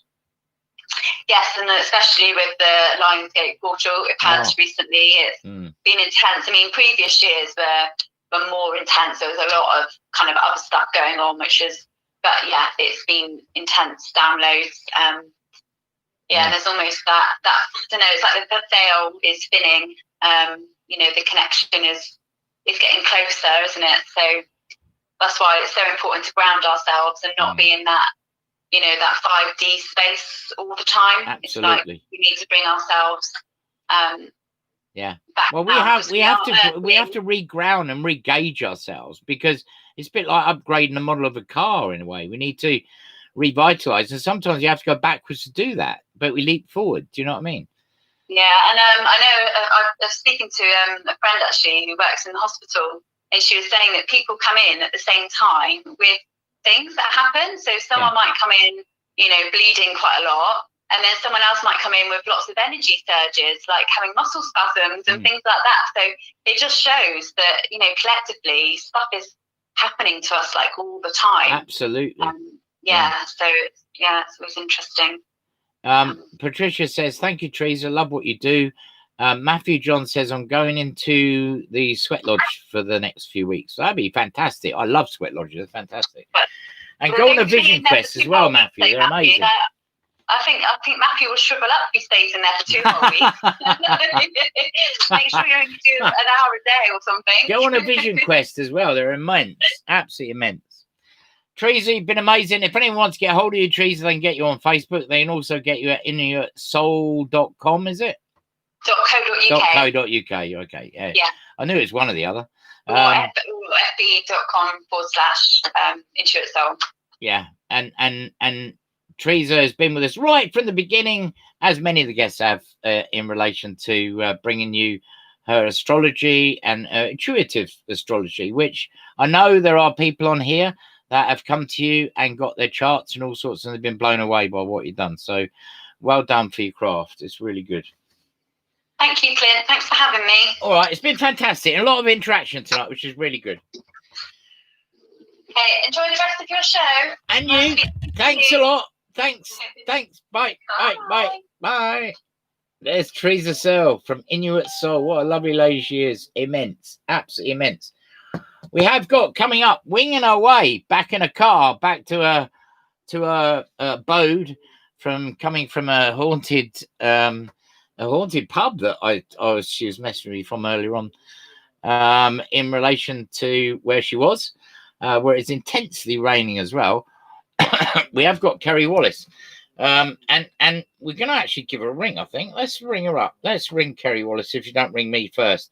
And then, of course, don't forget we got Captain Haddock later coming on, explaining many things. Let's try this again. Kerry Wallace, here we go. This is live, so you know. Let's see if we can get her on. Here we go. Hopefully she'll answer.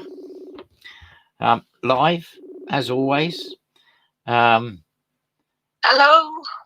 Kerry. How are you? You've had a busy day. The last time I know that you were a bit worried if you were going to get on tonight. I'm so glad you have, and thank you very much for. I was actually on the way back from Knoll in close to Solihull. Wow, you were a long way away. And I then got into Henley, and then the heavens opened. Yeah. And the road was just like a river. Yeah. Because I know that's what you could see, everybody could see, and I was like, oh my goodness me, I am going to have to stop. So I had to stop.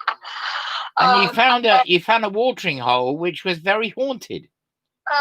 Yes, this watering hole, they want me there anyway. They know me there, and they've asked me to go there on the 13th September and do mediumship, psychic, all the stuff that I do, because when I go in there, they're all in there. The building was built in 1348. Wow, that is a long time ago, isn't it?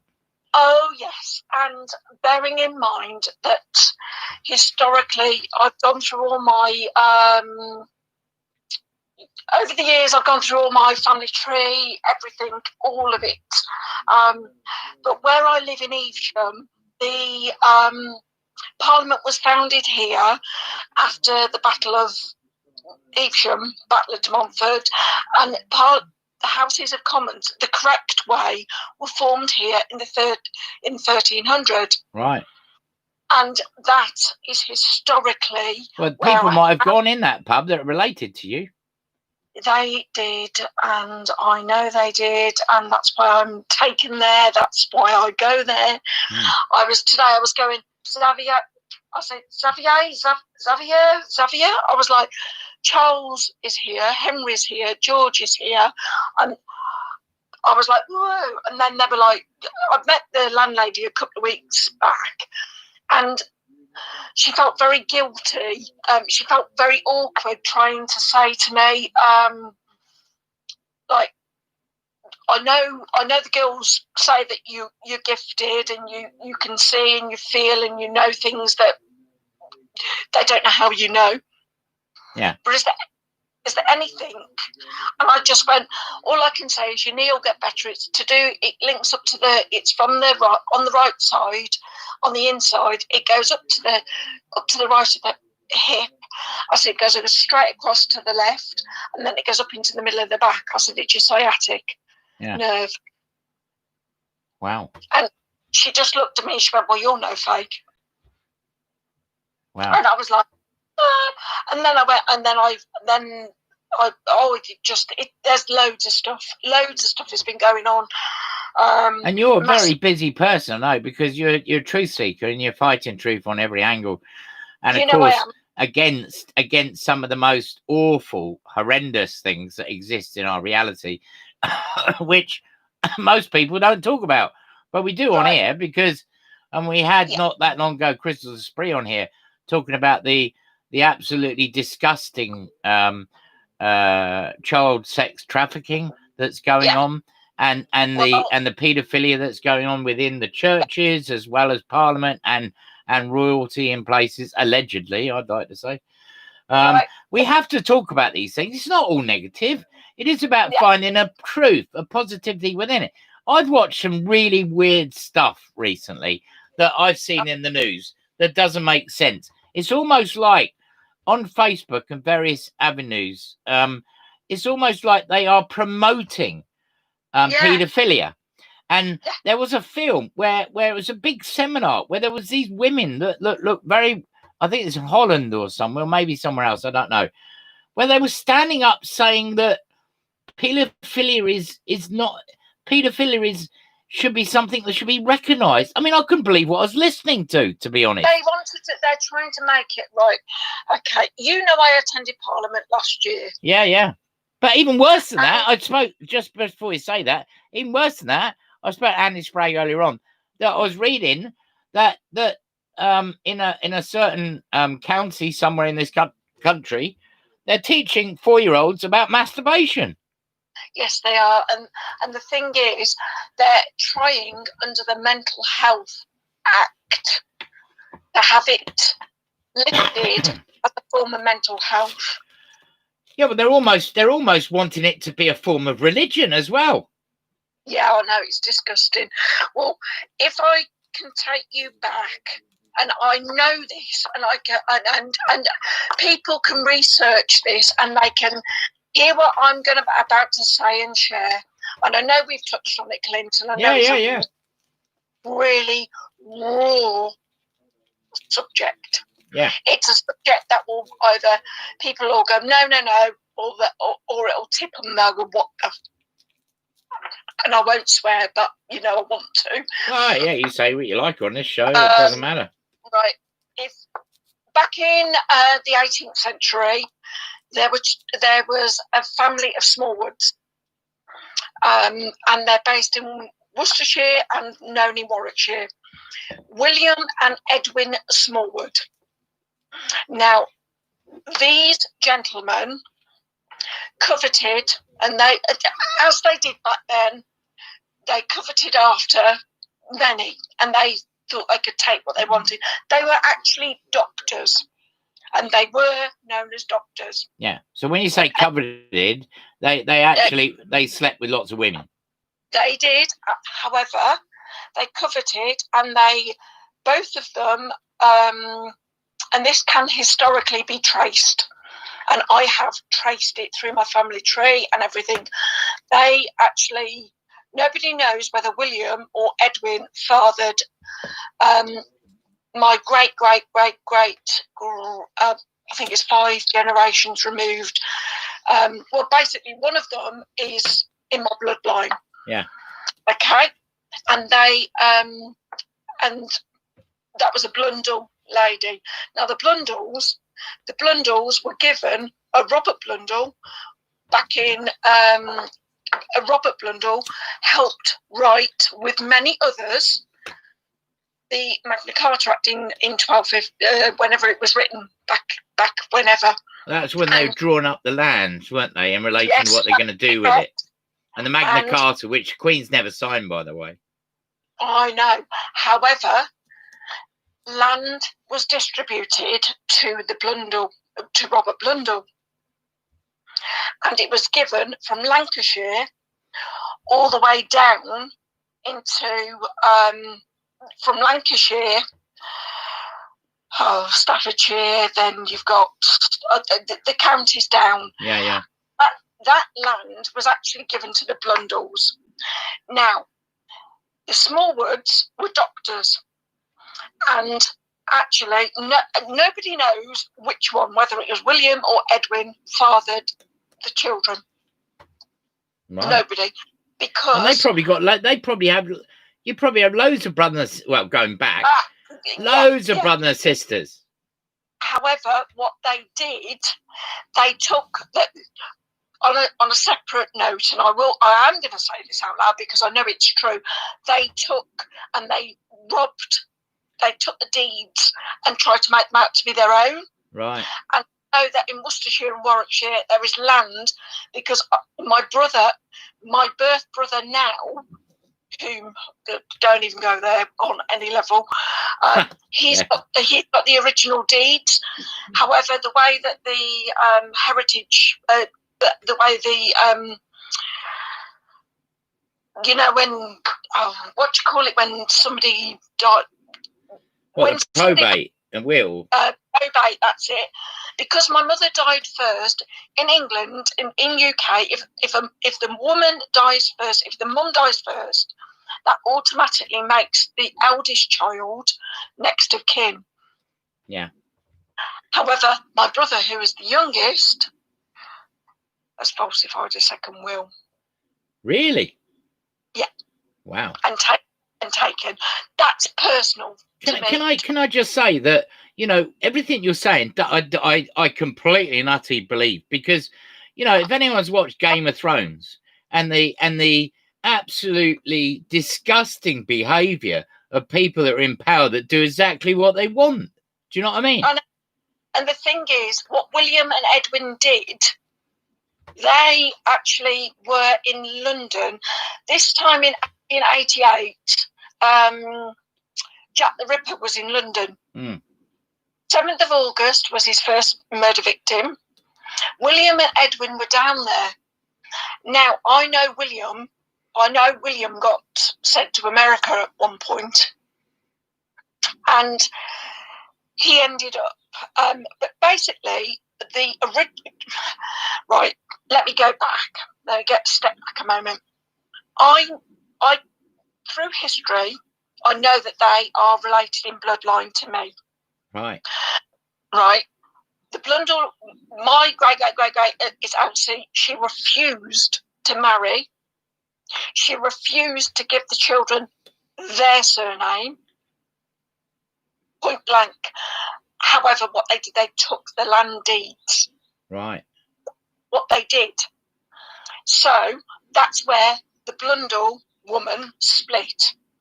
And Edwin and William were well known all around Worcestershire, Warwickshire, and they, historically, because of being doctors, they created and they wrote in 1848 the Public Health Act.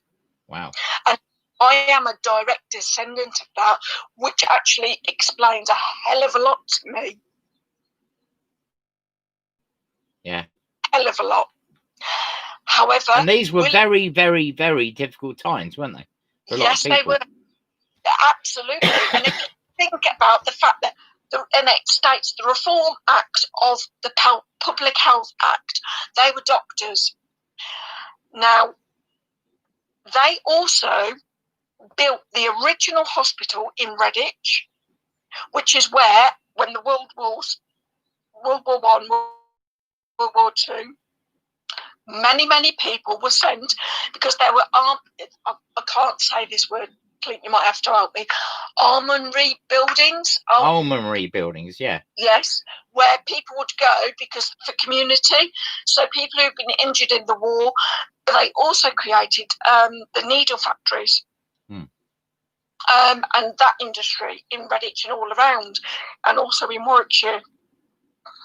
Now, William Smallwood invested and built that hospital in Redditch with Edwin, and I know that my great grandmother was tied to them, and my father's parting word would always be, "We come from a line of bastards."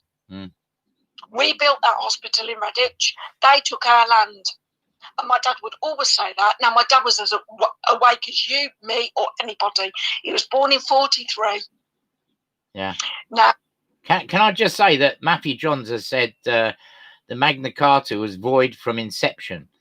King John had a knife to his throat. he did. All Adal title to the land was stolen by William the Conqueror, who imposed the taxation on the people. That's correct. Yeah. That is absolutely correct. But what has happened now, what happened also is William, in the period in 1888, William went over to Maryland. Well, in America? Yeah. Yeah. Now, there's a place out there called Rosewood Hospital that he founded. He was actually sent out there because of what he did. They found him guilty. However, he managed to come back to the UK. God knows how he did, but he did. Probably under a pseudonym. Yeah, probably. But, however, he founded Maryland Hospital. And this also can be traced, and it's historical, and it's factual in it. There are documentary after documentary after documentary about this. And Maryland Hospital then became Rosewood Hospital became Rosewood Asylum. Right. So it became a place that people were taken to that didn't Yeah. fit into reality or fit into the mold of that particular time. And I've seen what they did to people in these places, and it is absolutely horrendous. And it's no wonder that most asylums that are now derelict are haunted by people, because souls are stuck, because they had their heads drilled, they had all manner of different things done to them, which were absolutely horrendous. Well, this was worse than that, Clint. This wasn't just that, because there are the records that they found in that hospital and in that building show that they did satanic rituals. Yeah. It wouldn't surprise me at all.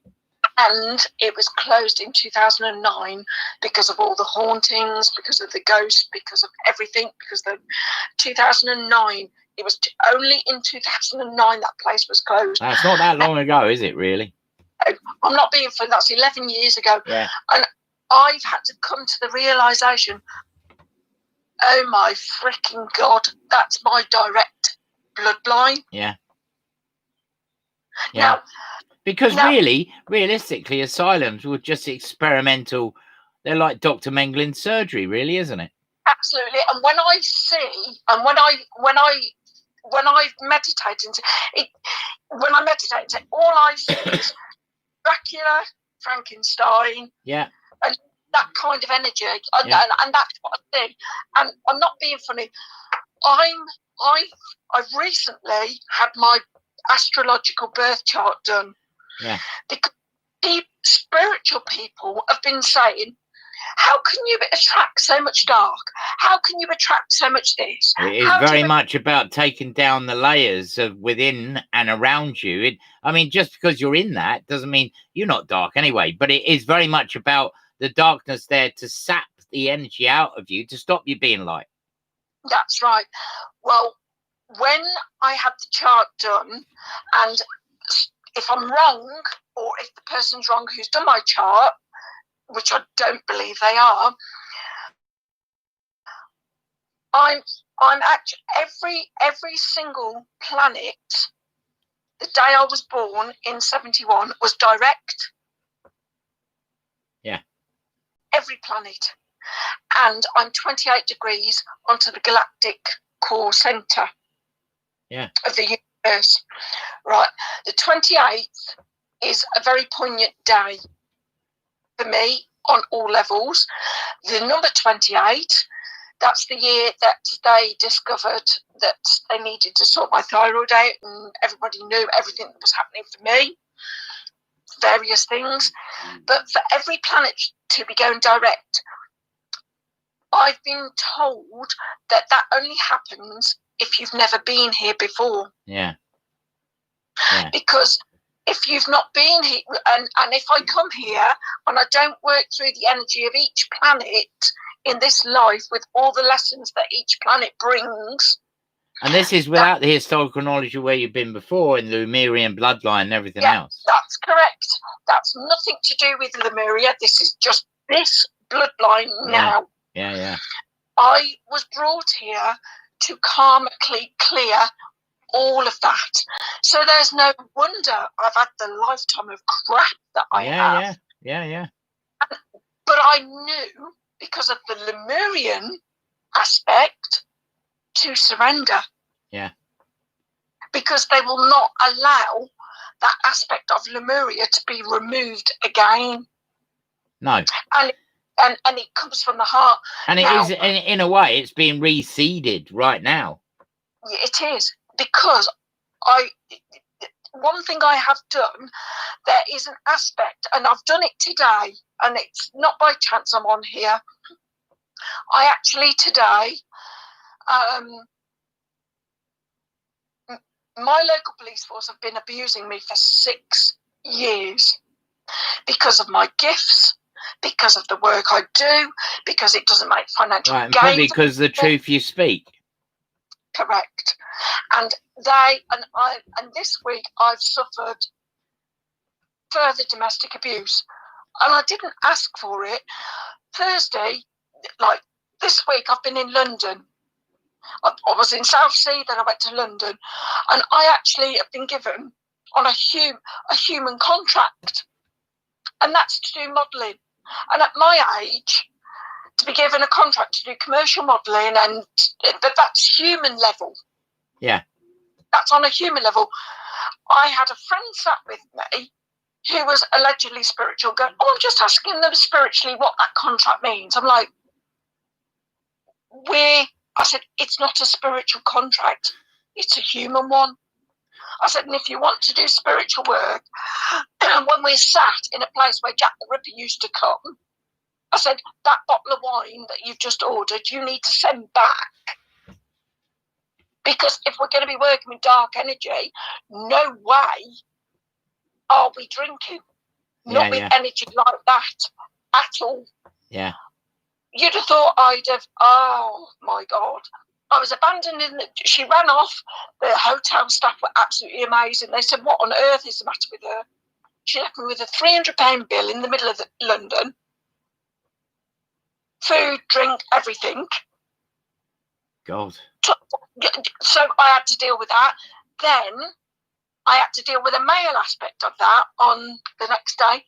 And all of it is from jealousy, wanting gain, because right now, what happened with Lionsgate, all those people out there that are love and light, or light and love, and you know I say it as it is, Clint. Yeah, I do. Yeah. Who claim to freaking know what they're doing. We do not have 12 chakras. We do not have. We have 12. We have 13. Well, actually, I actually feel we have 47 chakras. We have infinite chakras, to be fair. We have infinite. Yeah. But the level at which they can work, and if they want to connect to their golden DNA, as they all keep talking about, connect to your 13 DNA through the diamond in the centre of your heart, let both aspects of your heart fall open, surrender to what you have to. You don't have to go travelling across the globe like Basui did or anybody else. Stay in your heart centre. And it comes down to the lesson of what we have inside ourselves, which is love of everything. Yeah, and that love of everything.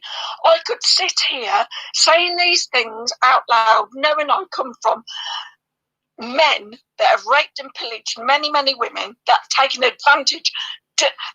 But whatever reason, they asked me to clear the karmic path. Yeah. Well, that's why I've had to surrender. And I know the darkest of dark. I've danced with the devil. And with all due respect, that's the human word for Lucifer. Yeah. And Lucifer actually agreed to fall down there and take all that burden on his shoulders, because God made Lucifer and Michael at the same time. They were split. When that atom was made, when that angelic bond was formed, they were both made together in the same circle. And you would agree that this, I mean, regardless of what people believe in their belief systems out there, this comes down to extraterrestrial contact, obviously. Yes, it does. Of course it does. And incorrect interference. And when in Atlantis, I feel we're in the same situation that we were in when we were all there in Atlantis before, because Atlantis was being turned inside out, is imploding on itself. We're turning people division and turning people against each other that lived in harmony. And that's the thing, because at the beginning of all time and creation of Mother Earth, the Earth, Lemuria, existed completely independently as its own continent. But there was massive connections to Mu and Shambhala in the Earth itself, in the core. Yes, correct. And then Atlantis is where all the other beings, the intergalactic and the extraterrestrial beings, came in. And that's where they then all started coveting. That's where the coveting, we are at the tipping point of... Yeah, you're talking about something that's never been spoken about ever, but is actually very real. This is about the human alien breeding program. Yeah, I know, and that's the very, very, very start of it. Yes. And I know I escaped that because I was that I was in the incubation. Well, I was in the egg in Lemuria. I know this. I've had other very high. I know you've seen it, Clint. I know you have. I know we've spoke about it. But the thing is, we are at the tipping point of the very first time that Atlantis and Lemuria went to war. They went to war twice, and then Atlantis fell. Is it 5 times? Is it 5 times? Lemuria and Atlantis went to war twice, and then Atlantis had 3 more lives, and then it created the 3rd dimension because the Lemurians were gone under the earth at that point. They went back to the womb. They went back into the womb. They went back into the core of the earth and others went up, and that was when Jesus was on the earth and different things like that, and all the rest of that. That war, the Lemurians were antimatter. If we come down to the scientifics of this, the light that existed that we carry is the antimatter molecule particles. This is the undiscovered. What is out there in space in antimatter is within us, within the spiritual core element of what we have. In the matter, the dark matter is what exists that comes through dark black holes, comes from intention, where it feeds and contrives on darkness within people to bewitch them in a way. Yeah, and I can't believe you just used that word, because yesterday I was trying to watch the film Bewitched. Oh, right, yes, I remember that. Well, there's the series and Samantha and whatever else. Yeah. But they made a film out of that, didn't they? Yeah, they did. And I was trying to get that up on my telly, and it wouldn't come up. And the thing is, being 28 degrees on the galactic core, this explains why also I will tolerate things, but then I'll just go, do you know what? Basically, that's what it is. You either believe me or you don't. If you don't know what I've got to say, go away. I think it's fascinating what you're saying, because there is so much elements of truth in what you're saying that a lot of people sometimes would find it very difficult because they want proof. I need to see it. It's not about proof. It's about what we feel. What we feel is through the intuition of what we carry inside ourselves. And the thing is, the only thing we're here to master, if we're here to master anything, is emotion. Yes, and love. Correct. And the only emotion that there is that connects us to everything is love. It's unconditional love, but it's love of self, love of all of that. You cannot. I mean, can you imagine if I sat in the energy of the knowledge of, I've just been in places where I know my family have been. I know spiritually they told you that. I know they did. And because, you've got full permission always to connect to me, my higher self, Clint. You know that. Yeah. But can you imagine if I sat in the energy of that? Yeah. Yes. If I tried to humanly, logically process that, I would probably... Well, you'd be there for a very long time. Yeah, well, I'm not doing that. I'm not here to do that. No. I've seen it. I've felt it. You've done it. You've opened the book, and the book is on the shelf that you have, which is inside you. And I'm like, okay, fine. Can we get rid of that now, please? Thank you. Off you go. Yeah. And that is... And I don't hold energy. And it's like many people say that traits of a Capricorn is that they're stubborn and they hold a grudge. Not me. No. I do not hold a grudge. No. If I'm very stubborn And because of what my local police force have done, and so everybody knows on a human level. Yeah, but in lots of ways, what they're all going to do, because in lots of ways, they all know on another level what you are. Yeah, I know. Do you know what I mean? They know at government level what I am. Yeah. I'm known in government. Well, I mean, I'll tell you what people don't realise, underneath Parliament is a nest of vipers. It is Yes, completely and utterly alien orientated. Now you go down 5 or 6 levels, and I mean, people think I'm talking out my arse. Basically, I'm not. You go underneath that nest, if you like, and you go down into masses and masses of multi-dimensional rooms, corridors full of rooms and rooms and rooms and rooms and rooms, where people sit, where they are watching people remotely, remote viewing, and through nanotechnology. And they are recording and disseminating information from you on a constant basis. Now, every single person on this planet, underneath there's a library where every person that exists on this in this country sits on file in their place. Well, put it this way, Clint. When you have one of the major pharmaceutical companies, and I'll give you the name of the pharmaceutical company, it's called Advanced Pharma. Yeah. They're actually Canadian, based in Canada. When they, and I spoke to their London office, and when they actually speak to me, and I spoke to the head of the medical affairs team. He's a senior doctor. His name, and I am going to give his name because I am allowed to, because I work within health and well-being as well. Yeah. And so does he. His name is Anaj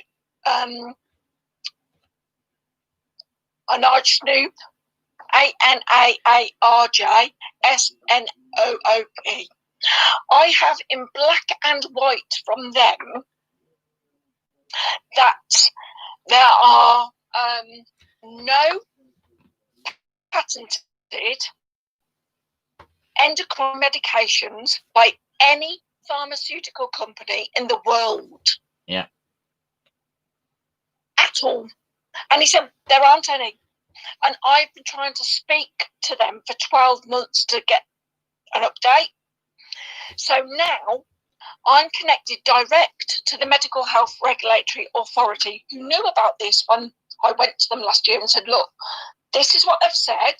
They said, well, let's wait for their outcome. So every brand of levothyroxine that's out there is a trial drug. And this is the one that certain people think is the cure, don't they? Yeah. Levothyroxine is an endocrine medication, and it raises metabolic rate, but it also causes countless physical problems to your body. Yeah. I know you won't, and I won't, and I know most people listening to this show or watching it tonight, or future people that watch it afterwards, will not in any shape or form put anything like that in their body of any description. Well, I did for years. However, I ended up having a stroke. I ended up swelling. I nearly died. I didn't know, but I knew something was wrong. All I did was take 2. 2 is all it's a trial drug. Yeah. But everything is all this at the moment. They're saying, oh, we've got vaccines for this. It's all rubbish. Nobody's got anything. Nobody's got a vaccine for the common flu. The thing that you get in a flu jab is you're pumped full of what you're going to actually get anyway. I know. And the thing is, the first thing they wanted to attack, the first thing, the medication they thought that they could bring in to stop people was because if the thyroid is dysfunctioning, it affects the physical body. Yeah, but they will attack that in people by when you take a vaccine, there is multi-millimeter nanotechnology being pumped into your body, along with mercury and along with loads of other shit that you shouldn't be putting in your body at all. There's nothing about making you better. It's about tracking. It's about switching you on. It's about turning you into something else. Well, if you think the word corona in Latin is crown. Yeah. Virus in Latin is poison. Yeah. Poison the crown. Yeah. Oh, no, the crown is trying to poison you in your mind. Yeah. With all due respect, I've had to, with what I genuinely, right, I had a medical, it's not about me. This isn't about me. Please know that what I've gone through in my life, I've surrendered for the highest good of one and all. Yeah. Every last part of what I've done is always, when I say for the highest good of one and all, I mean the highest good of one and all. And I matter in that too. I do matter. I live by their systems as long as Spirit guided me to. And I've never properly lived in their systems. They've wanted to trap me in the systems, but it doesn't work. It does not work. And the thing is, I had a medical because of the severity, because we hadn't got no sun, because I couldn't get away, because of being removed from people, because of being stopped from being able to work, and because of the abuse from the police, who are actually being funded via the NHS, via HM Treasury, via a different rollout program at the moment. Well, people don't realise that the police are not actually owned by the country. They're a corporate. Yes, they are. They're corporates, all of them. They're all. Can I just pass some comments? Matthew John's put a lot of comments on it. He says everything is in trust. This is because you can't take it with you. Nobody can own anything, as you don't live forever, which is very true.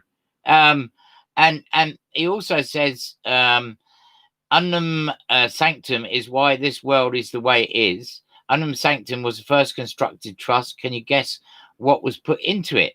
Have you ever looked into Tartarian Empire, the mud floods, which was the last reset? The Tartarian Empire was the time you're talking about. All history from the last 100 years or so is complete lies.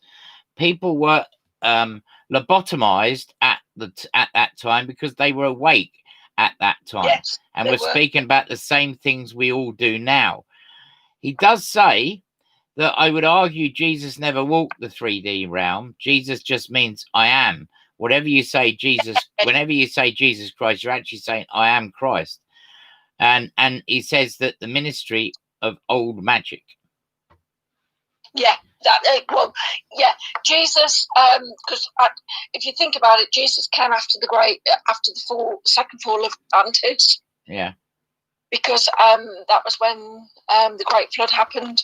So Noah's Ark and everything. So Jesus came afterwards. All faiths and religions have a basis in femininity. And unfortunately, man bastardized all of it, because that femininity has a massive foot in the door of extraterrestrial knowledge. Mary Magdalene was not a human. I don't think she was. No. I don't think she was either, Clint. We're going to have to close in a minute. It's absolutely fascinating. But because I've got another guest coming on. I know. But I mean, it's been absolutely fascinating. And, you know, the eras you talk about are fascinating to me. When people carry swords, when there wasn't all the stuff we had now, when you see that clearly the deceit and lies that took place, where the deals were struck and done. And this went on right up until, you know, years and years, like decades later, when white man went into, everyone talks about Black Lives Matters, but white man went into America and desecrated and destroyed and killed millions of Native American Indians on a pack of lies, an absolute pack of lies. Do you know what I mean? These people only knew what was real, what we know is real, which is nature, which is the planet we're on, which worshipped and they owned that in relation of the connection they had with the earth itself. And you know, white man comes along and kills hundreds of thousands of these tribes, wipes them off the planet, wipes off the knowledge, the wisdom, the elder knowledge. And a lot of that elder knowledge comes from Atlantis, from Mu, from Lemuria and other places. And then what do? They round them up and they keep giving bits of paper saying, this is what we do for you. This is what we do for you. And then what they do is they slaughter them all. And whatever's left, they put in reservations. And these reservations, I don't agree with at all, that these reservations are there like almost circuses in a way. You go and visit them. Well, actually, you know, they should be out, and it should be the white man in there, not them. Do you know what I mean? Yeah. And a being's just come to me while while you were talking. Yeah. And they're called. Sorry, it really winds me up, to be honest. No, it's fine. Ananias. Ananias. And it's some. I don't know. I've never seen them before. Ananias. It is Ananias. And Ananias. There's somebody that. You need to look that up, Ananias. You need to. That Ananias looks to me as being an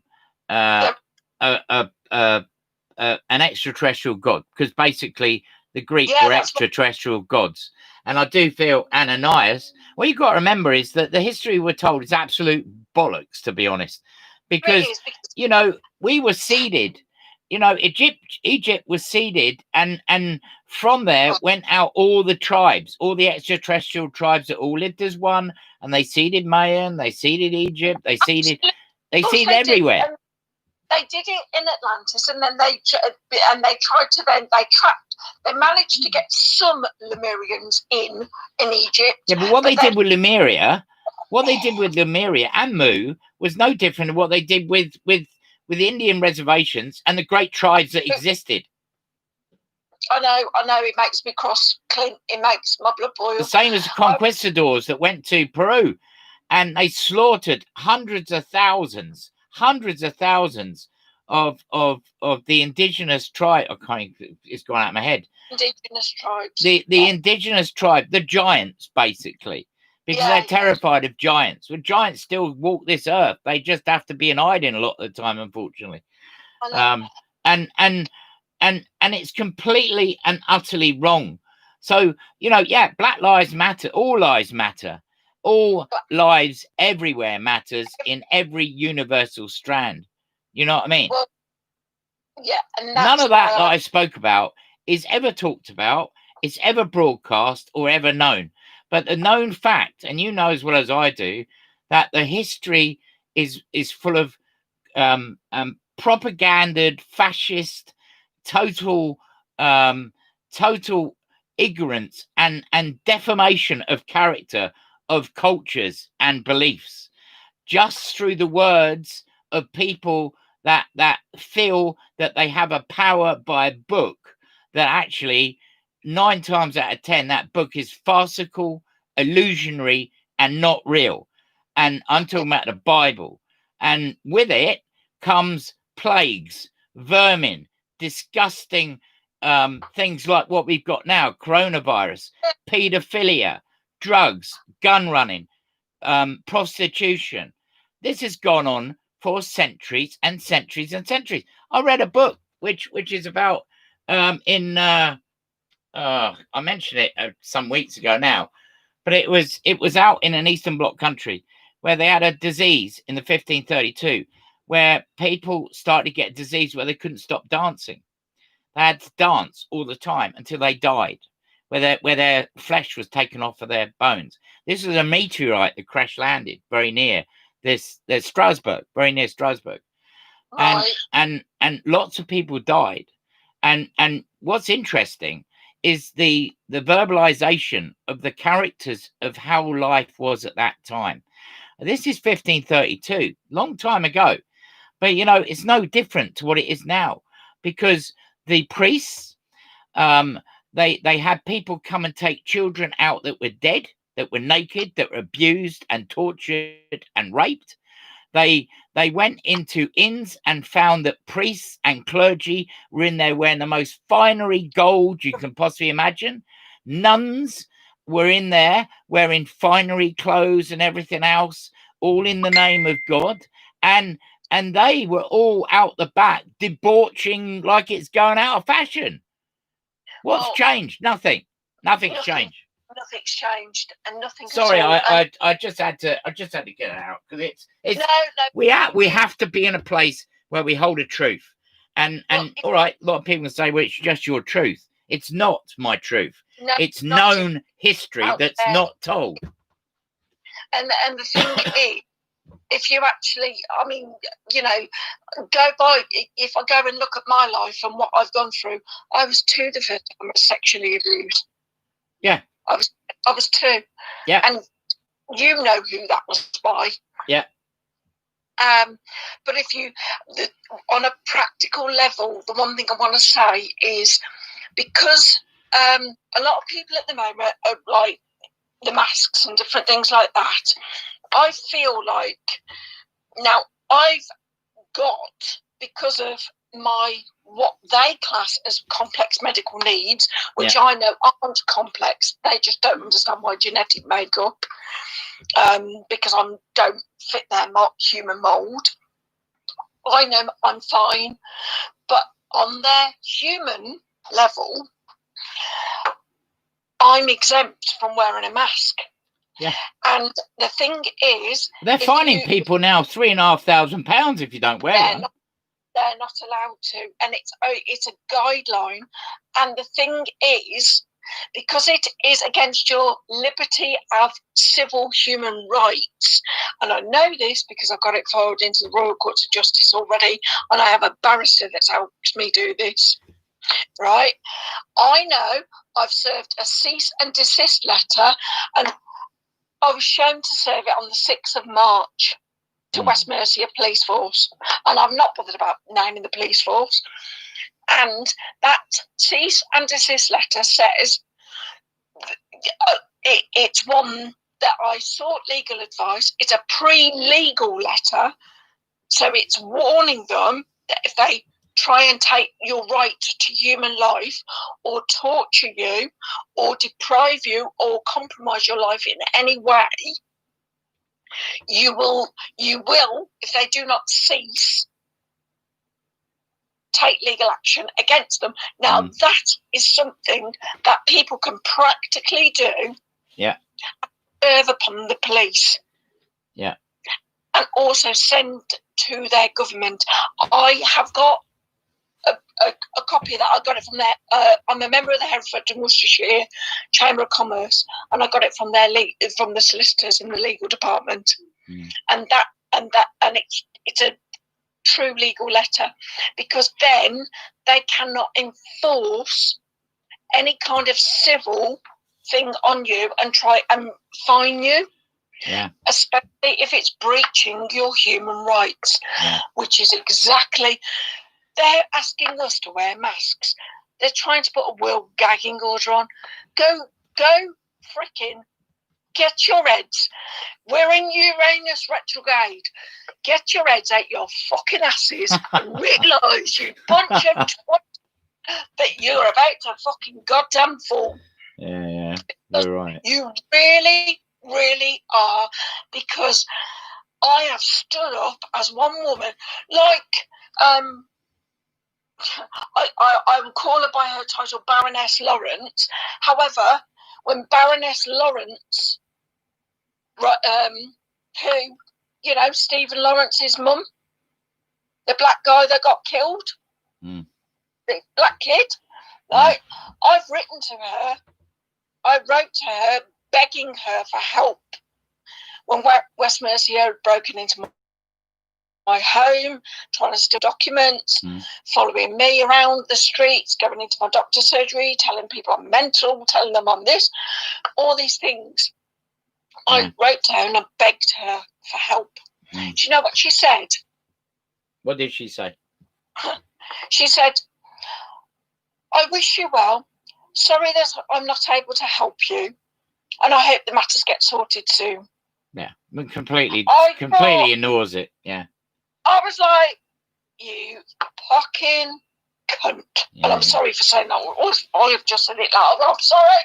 Yeah. Anyway, we're going to have to wrap up. We've gone way over time. Don't worry about it. It doesn't matter what you say. I will just say that Matthew John said that from the beginning, coronavirus is a conflict of the mind, which it completely is. And he says the greatest genocide that basically the world has ever seen, the genocide of the great American tribes. Matthew John says, I was there and I turned against my own people and defected to the Indians. Well done. Sorry for swearing. That's all right. No, well, I'll tell you what, we all can get quite heated, and we're all very passionate about what we believe in. I wouldn't worry about it. That's fine. There's no problem at all. I'm sorry. I'm really sorry for taking too much time. No, it's fine. It's been very interesting. It's been fascinating, and you know, there's a lot of knowledge, and Debbie Johnson says brilliant knowledge. And you know, this is what it's about. It's about sharing knowledge. It's about, if you've spoke as long as you have and you've opened up 2 or 3 people, you've done what you're meant to do. Do you know what I mean? To look at things. Do you know what I mean? That's what it's about.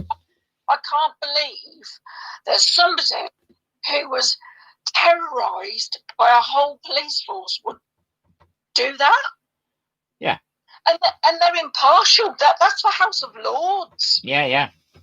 That's totally different to the House of Commons. Yeah. I just couldn't believe it. I was like, what? Yeah. Debbie Johnson says we all swear. Don't worry about it.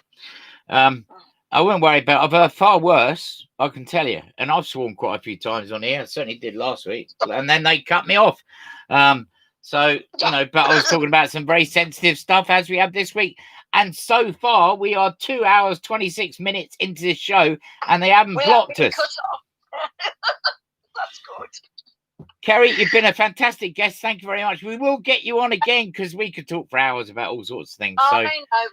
All right, I'll speak to you soon. Yeah. All right, lots of love to everybody. All right. Thanks, Kerry. Okay. No problem. Bye. Thanks a lot. Bye. Bye. Bye. Kerry Wallace. If you want to catch up with Kelly Wallace, you can catch her on her Facebook, or Butterfly Wings on Facebook as well, which she runs and owns. Amazing lady, and an immense story as well. Matthew says, using their system, you always fail. This is because the house always wins. If you claim the name, you claim the liability. Yes, Matthew John, which we would get on again and not too distant. I like Matthew John. He's a lovely guy, really lovely guy. We have got coming up next a bit of lightness, hopefully. Well, I don't know. I mean, as coronavirus hit wherever Captain Hadit is, because as you know, Captain Hadit, who is on the phone now, phoning me here in the Inveiw studios. Let's see what he's got to say. Hello, are you there, Captain Hadit? Hello, is that Kate? Have you had it yet, Captain Hadit? Oh, that'll be fun, won't it? I was just saying that we've spoke to you quite a while ago now, where a long time, well, probably a month or so ago, probably a couple of months even now, you left in your fishing boat, your lovely wife and everything, and in Giffy, or whatever it's called, and you went out to sea, and then you got lost. Well, you didn't get lost, but you come across a very old. This is amazing. I'm going to remember all this. Just to put people in the picture, you come across a ghost ship in a way where there was 2 ghosts, which are actually on board with you now. I can't remember what their names are, unfortunately. But you're like, Dave and Dave. Yeah, Dave 1 and Dave 2. And then you went out, and the last we spoke to you, you actually had got off the boat, and you're on an island now where you're in a tree that has a shower that your partner likes going in a lot. Yeah, that summarises it a little bit. A little bit, yeah. So what's been going on? What's been happening, Captain Hadit? Well, the tree you go inside is rather like TARDIS, like, you know, you go inside it. And it's big. And it's it's huge in that inside. You've got a bedroom and that's right. I remember also near there because you helped this woman escape because she was being taken by what can only be described as Anubis-headed humans. Yeah, that's right. You know, there was. And honestly, I'm taking drugs at all. This is actually real. They had a few people in the car, you see, men and women and that, and they were pulling it along. Some strange beasts were pulling it. You know, they're like in between, sort of half pig, half horse sort of creatures. Oh my God, that must be very strange. So it's horses with big snouts. Yeah.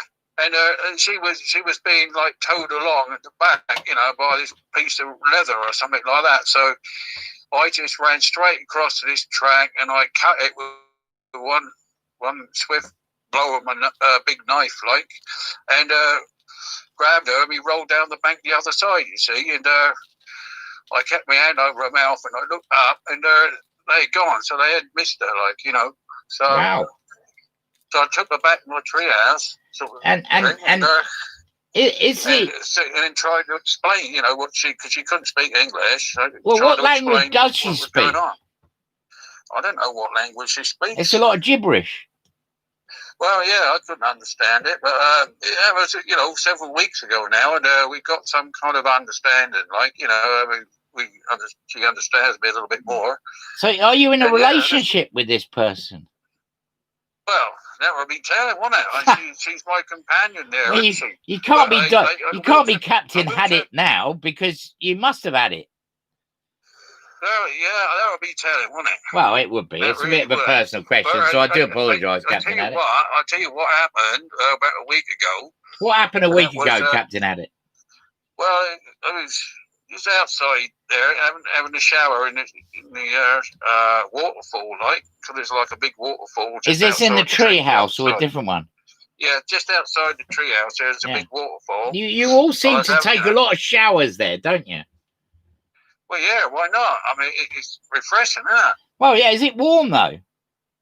It is bloody warm here, it is. Is it normal water? Anyway, I was taking a shower, and there's like this plume of round red, not red light, sort of like a bluey, orangey light, and it came into the shower. Sorry, where I was having a shower. Really? What, like a sphere or something? Yeah, and it was like a portal, that sort of thing. Was it checking your bits out? Yeah, I don't know, maybe. But me being the inquisitive sort, like, you know, I walked through into it, and I ended up in this kitchen. Oh my God! So this blue, you were naked in a shower, waterfall, and this blue sphere came into the waterfall, and you managed to step into it. I stepped into it. Yeah, it was quite big, probably about 6 feet by about. Wow! 7 or 8, and you ended up in a kitchen. You know, I ended up, and I looked around, and it was my own kitchen, innit? Back in Megagissy, like. Oh my God! So you're back in Megagissy? Yeah, and there was a paper on the table, and I had looked at the date, and it was only like about 5 hours after I left. Really? So all that time you've been gone is no time at all there? Nearly, yeah. So I could hear some noises upstairs, so I went upstairs and opened the bedroom door, and there was my young missus there with the bloody bloke from up the road there. God! Oh, no! So, you know, she turned around and said, "Hey, what you...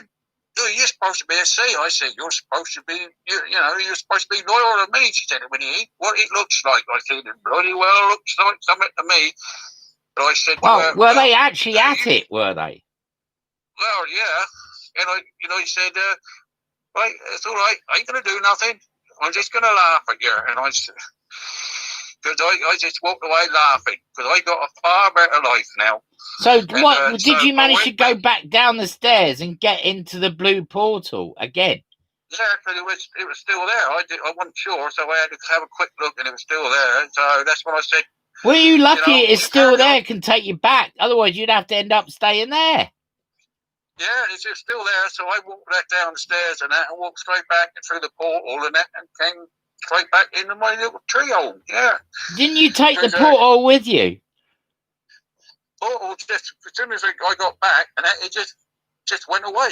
All right. So obviously somebody wanted me to put a finish on things back there because they wanted me to stay. Because you really missed your wife, didn't you?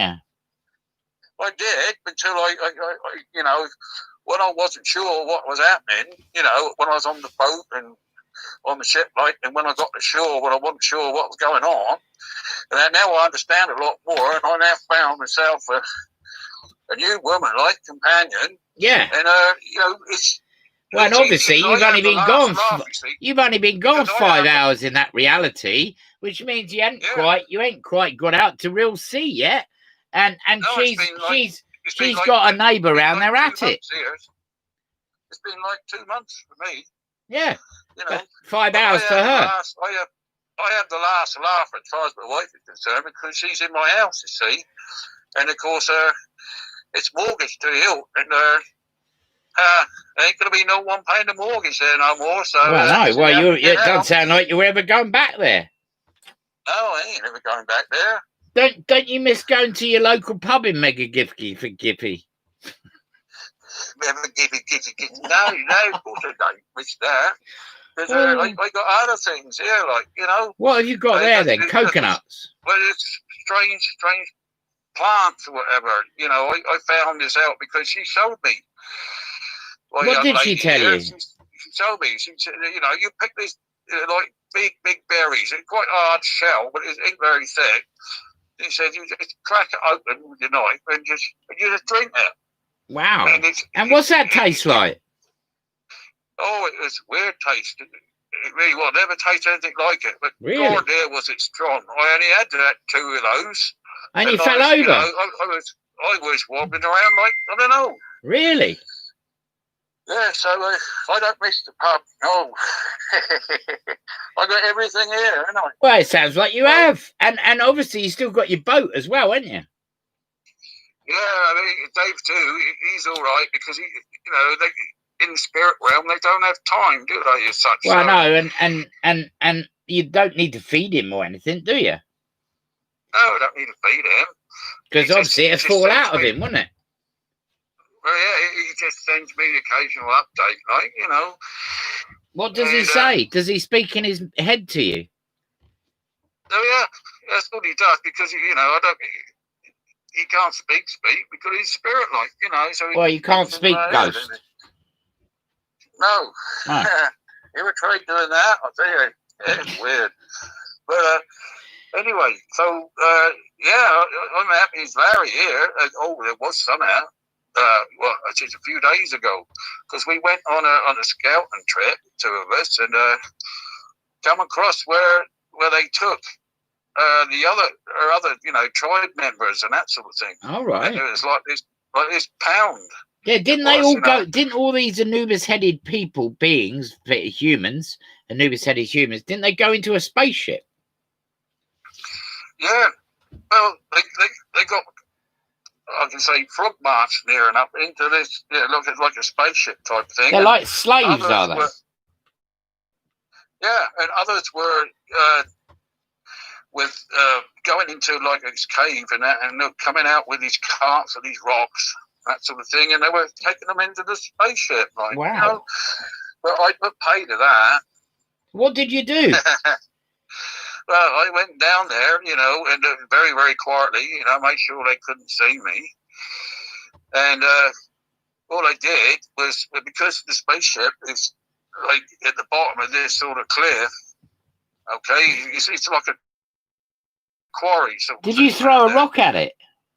No, I just started a rock fall, didn't I? Oh, right, so you started an avalanche of rocks. Yeah, they tried to take off, you see. So I just started this avalanche of rocks, and they all hit this spacecraft before it could really take off. Well, and buried it. And all the lights went out and everything, you know. And I got down there and made sure that none of these newbies-headed things could see me. And one of them got hit on the head and was out cold, like, you know, with the spaceship, the door must have got jammed. They couldn't open that. So I took the head off this newbies type person. And what was underneath? It was just like a normal person. Oh, right. As soon as I took it's like a helmet, like, you know, it probably controlled him. As soon as I took it off, he looked round in amazement and he got his faculties and he ran off. Wow. That's incredible. So, did he know he lost his faculties? He probably lost a few other things. I don't know. But, well, he ran off, didn't he? Try and help you save all the other people. He was obviously disorientated and then looking around and seeing what had happened and just decided to scarp her. He didn't say anything to him. He said thank you. How inconsiderate is that, eh? Well, that ain't very good, is it? Because you saved him. That's right. It's almost like when you're driving, isn't it? And you let someone pass and the bugger don't put their hand up. No, they just... Up in the mirror, so they see it.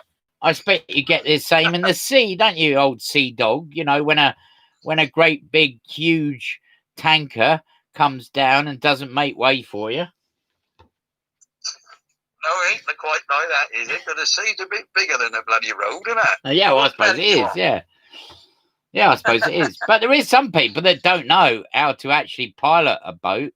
I mean, there's a terrible catastrophe back here on Earth, not where you are, where there's a super tanker that went too near the coast of Mauritius or where it was, and I don't know why, because he should have been 16 kilometers away from the coast, and he grounded, and his enormous vessel cracked in two and spilt all the oil. Oh, well, I don't know. Maybe his autopilot blew a fuse or something. Well, it must be something like that.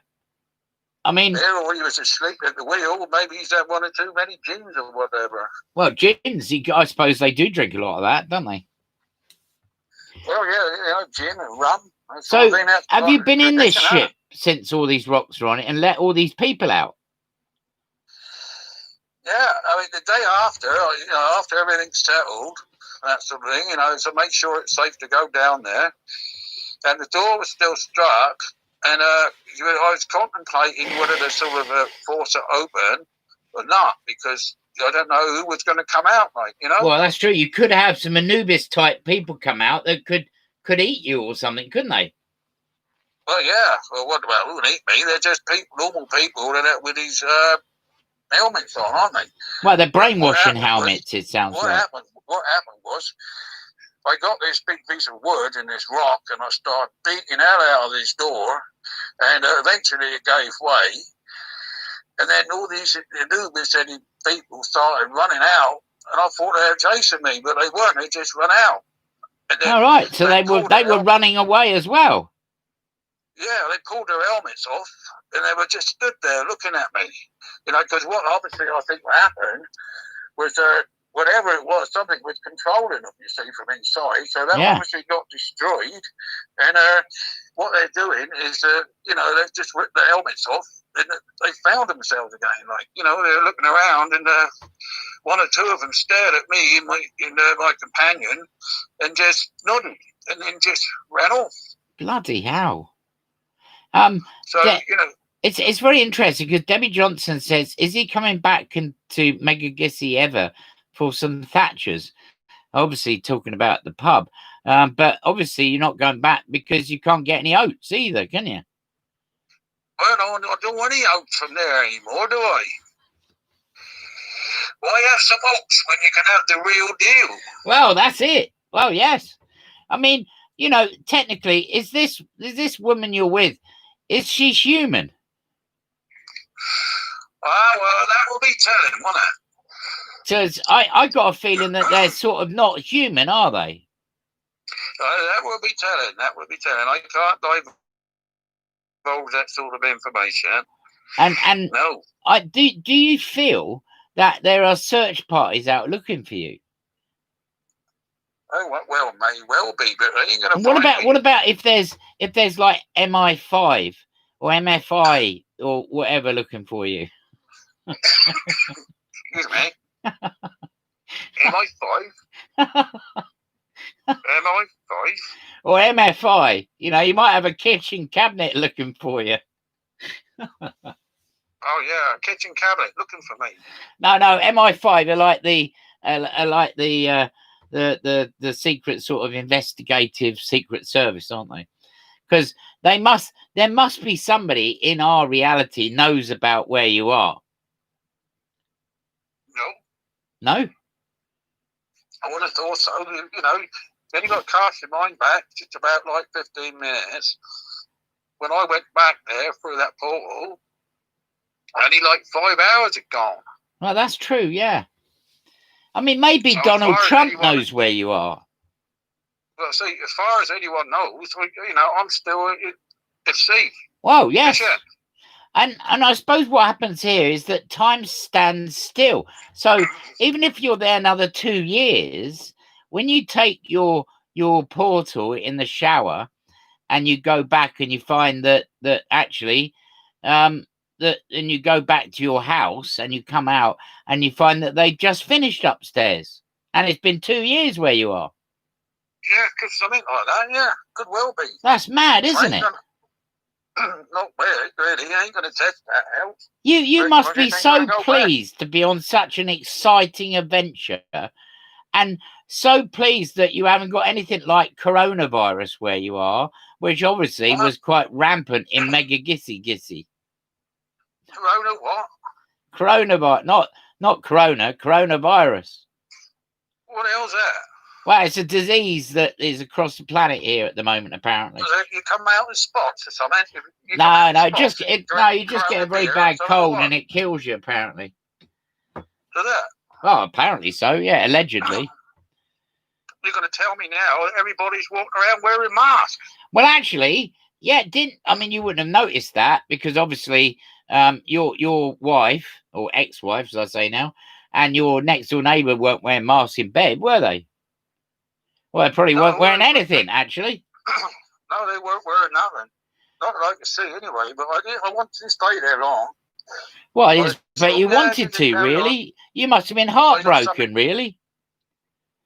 Oh, yeah, I was heartbroken. I was dancing down the stairs when I went in through the portal. I thought, I didn't know where I was going to go when I went through the portal, see? Well, somebody must have wanted you to go back to witness it. Well, I must have done. Maybe powers that be wanted me to go back just to have a little look or something like that, just to verify that I don't have any reason to go back, know? Yeah, that's true. So, I mean, in your days, how do you fill your days up? What do you do on the island with your young woman, and where do you go? What do you do? Well, I know this is after watershed, but I still ain't going to divulge a lot of that information. But, there's lots of things to do. I mean, I found these other people, and I went along with the partner, and we found them. And then she started explaining to them what I was, who I was, that sort of thing, because I don't even really know. Well, you don't know what you are. I was some kind of king or something, Wow. Well, so I suppose they all bow to you, do they? No, not bow. Well, one started to, and I just said, "Oi, no." Yeah. Don't do that. So have they all moved? Guard, I'm just a humble. I'm no king. I'm no guard. I'm just a humble fisherman. Have they all moved in with you? No. We did. What happened was went back to their village, right? And, do they live in trees? No, they don't live in trees. They live in I suppose you can call it like caves, which are like dug out of the out of the side of the hills, like like hobbit homes, Oh, okay. Have they got like furniture in there and things like that? Yeah, only simple furniture. I mean, you got to remember these are simple people, of course, they're not technologically advanced. So well, they got fires, haven't they? Yeah, they have fires. Of course they do. How do you think they're going to cook the food? Well, absolutely. And what do they eat? Food. Well, yeah, but I mean, there's no shops, is there, anything like that? So they have to go and catch it. But yeah, they normally catch fish, and there's these strange sort of birds. They're like chicken. They're not as fast as chicken, and they're about 3 times the size. Bloody hell! What, they fly? They got big ears. Do they? No, they don't fly. Do they squawk like chickens? No, they make this unholy sound. It's weird. What sort of sound do they when make? They're captured. They don't make any noise when they're captured. You capture them, and they keep them in pens. Really? And they lay these huge eggs. They're lovely, it's a meal on its own, egg. Blimey. That's unbelievable. I mean, that, you've never seen anything like that in your reality, have you? Sorry? They sound prehistoric. Yeah, well, it may well be. If you remember, when I first landed on this island, things were all over the place. Oh, Fish yeah, were just starting to come out. Fish were just starting to come out of the sea, weren't they? Yeah, and get legs. Started to walk, weren't they? Yeah, fish walking. So have you met any walking fish lately? No, they've evolved, haven't they? They've evolved. Oh, right, yeah, they evolve very quickly. Not like evolution here. So you don't. I mean, can you imagine catching one of them to eat? That must be quite interesting, isn't it? What, a fish with legs? Yeah. No. It's all evolved since then. They've evolved different, because I think on where I come from, even Cornwall can be a bit strange, but you have chickens, you have this, you have that, and whatever, normal sort of... What about, do you eat snake? Evolution, we call it evolution, don't we? But evolution's different here. Yeah, it seems it come is. Out to sea, and they grew legs and that sort of thing, It's and they turned into totally different things. It sounds like a time-dimensional porthole you sit in there, doesn't it? No, that's my toilet porthole. Oh, you have toilets? Yeah, I got a toilet. Well, yeah, obviously ain't got any toilet paper, have you? Because you wouldn't have that luxury. You've probably got banana leaves or something. Well, we got these strange leaves, yeah. You just dry them out, and fortunately they don't scratch, so they do. Well, that's quite handy, isn't it? Yeah, just well, he didn't got that coronavirus over there. Otherwise, there'd be no leaves left on the tree. No. Well, the leaves would have to be turned into masks, wouldn't they? No, when everybody went, didn't they go mad over toilet roll? So all the trees would be empty, wouldn't they? There no leaves they on the would. trees. You wouldn't be able to. You wouldn't be able to go to the loo. You'd have a hoodoo loo, wouldn't you? Something like that, yeah. So you obviously got no diseases or anything where you are, have you? Well, I ain't caught nothing yet. And, I know they probably think you're a bit eccentric. I mean, they wouldn't believe you where if you went back into the pub where you used to go drinking, they'd think you're mad, wouldn't they? Well, yeah, no, not really. I mean, you ever been in a pub in Cornwall? Yeah, I have, actually. No, actually. There's so many long tails there anyway. I know. Normally, but I ain't going back there. I ain't going back. No way. So what are you going to do in the next week or so then? In the next week? It's in the beauty of it, see. I don't know. It depends how I feel when I wake up in the morning. I go have a shower, and I'll just say to my partner, what are we going to do today? So we go for a walk and see what adventure we find, and that's basically what we do. Yeah, when you eventually get out of bed. Well, yeah. There's adventure in and out of bed.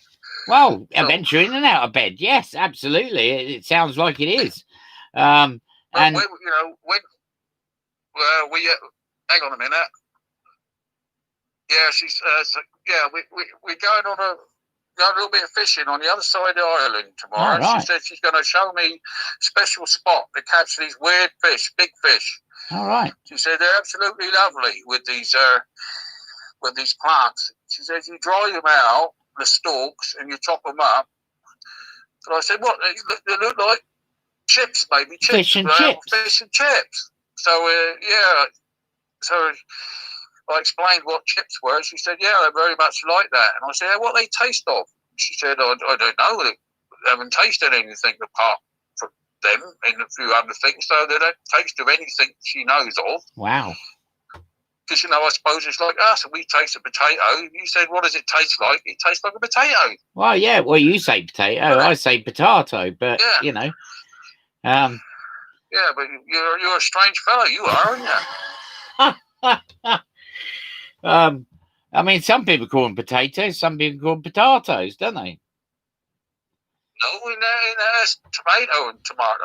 Well, there is tomato and tomato, but I suppose that's the American influence, isn't there?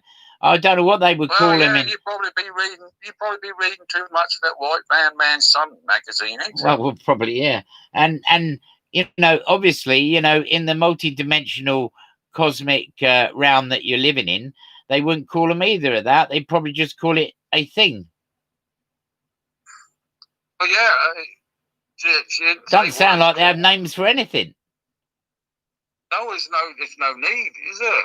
As your partner that you saved, that you seem to be getting on like a house on fire with, has she got a name? Yeah. Oh, that's her name. Yes. No. I call her Beauty. Oh, that's a nice name. Yeah. Does she like that? Yeah, she loves that. Has she had a name before? I don't know. I ain't asked her. Ah. And is her language getting better?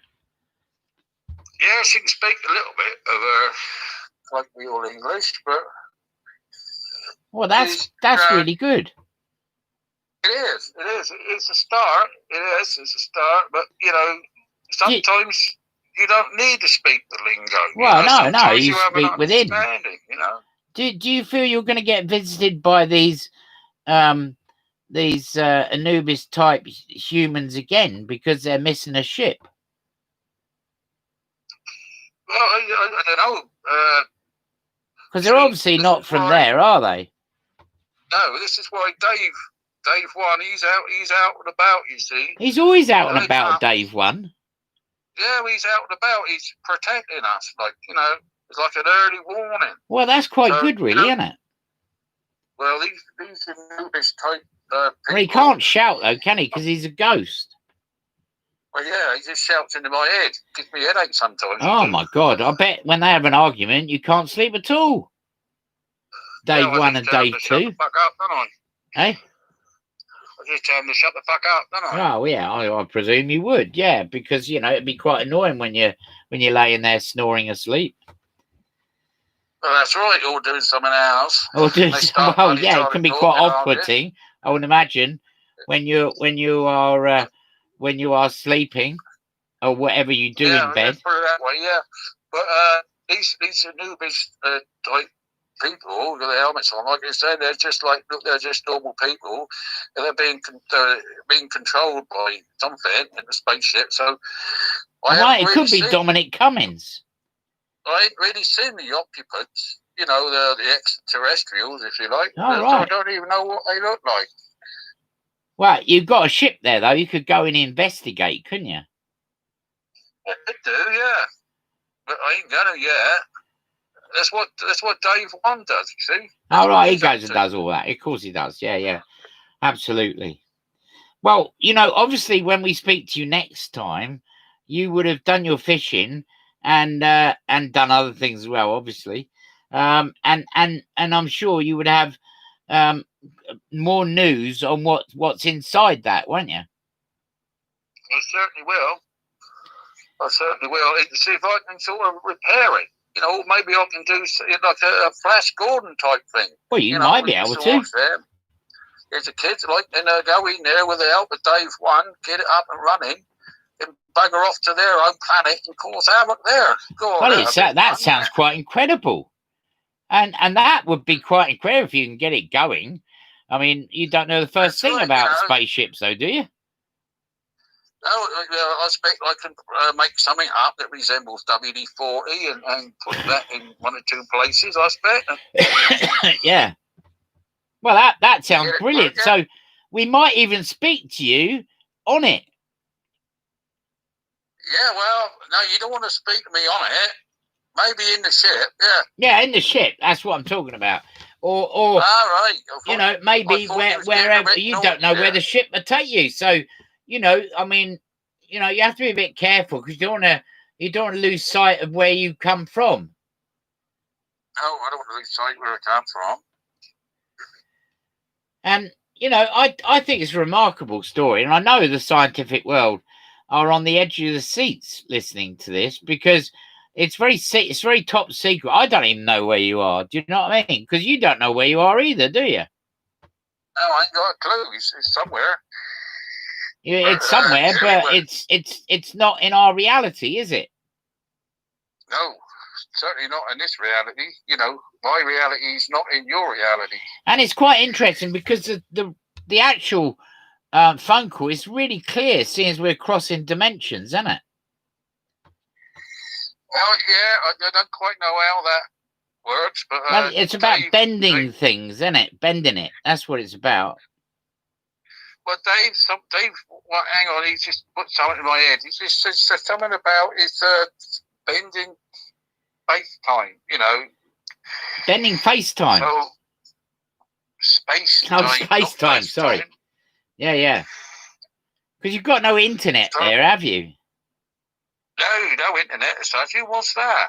Well, that's I don't true. want to catch up on what people are doing here, there, and everywhere, do I? Well, I know. You much prefer to catch up what you're doing there, don't you? That's right. It's far more interesting than listening to I bet it is. Yeah. I bet it is. It's far more interesting than listening to someone who got up early in the morning because they had a headache and they went downstairs and made themselves a cup of coffee and a bit of toast because they had a headache. And then who the shit wants to know all that? Well, yeah, and then they sit on there and say that I don't feel very well today, and everyone else feels sorry for them. Yeah, and they say, "Oh, hugs, PM me." Think, what the hell's going on here? What is people like? You know, well, this is well, I'm away from all that. It's a different world you live in now. There's nothing like that, is there? You get hugs, but a different sort. Yeah, I get proper hugs. I do. Well, that's really good. I'll tell you what, it's been immense talking to you tonight, Captain Hadit, who's had it at last. And you know, I'm sure when we speak to you next, you would have gotten in. You would have got in this ship and maybe gone somewhere in it. Yeah, hopefully I'll get it flying. And yeah. Well, you know, it can't be a lot different to your boat, really, can it? And I'm sure you can sort your boat out. So even if you have to get some bits off your boat to fit into the spacecraft. Well, I'll have to go back to the boat and get me a hammer. Well, yeah, that's a very important piece of equipment. It's in a big screwdriver. I should think that probably do a trick. Yeah, I think it probably will. It does on my boat. It does on my boat. When my boat engine don't start, I whack it with a hammer and it starts. Oh, well, who needs fuel? Do you know what I mean? Well, I do have fuel to get going. But I should think on this spaceship, if they use these rocks, whatever they do with them, take some mineral out of them, I don't know. But there must be plenty on there to get me to wherever. Well, I feel there would be, but you need to make sure you can come back. That's the thing, isn't it? Well, I don't know. Why would I might not want to come back? You know, you might not. That's true. I mean, you don't want to come back now. You have been back, but then you see your wife and that actually having it away with a neighbour, and then you came back here. Yeah, I just might want to go and stay where this other planet is or something like that and free some oppressed races. I don't know. Well, that sounds really interesting. I'm fascinated. I can't wait until we speak to you as the releaser. That's what they call you, aren't they? Call me the what? The releaser. Yeah, that could be a good name, that, yeah. Oh, yes. The releaser. The releaser. Not Lisa. The releaser later. The releaser later.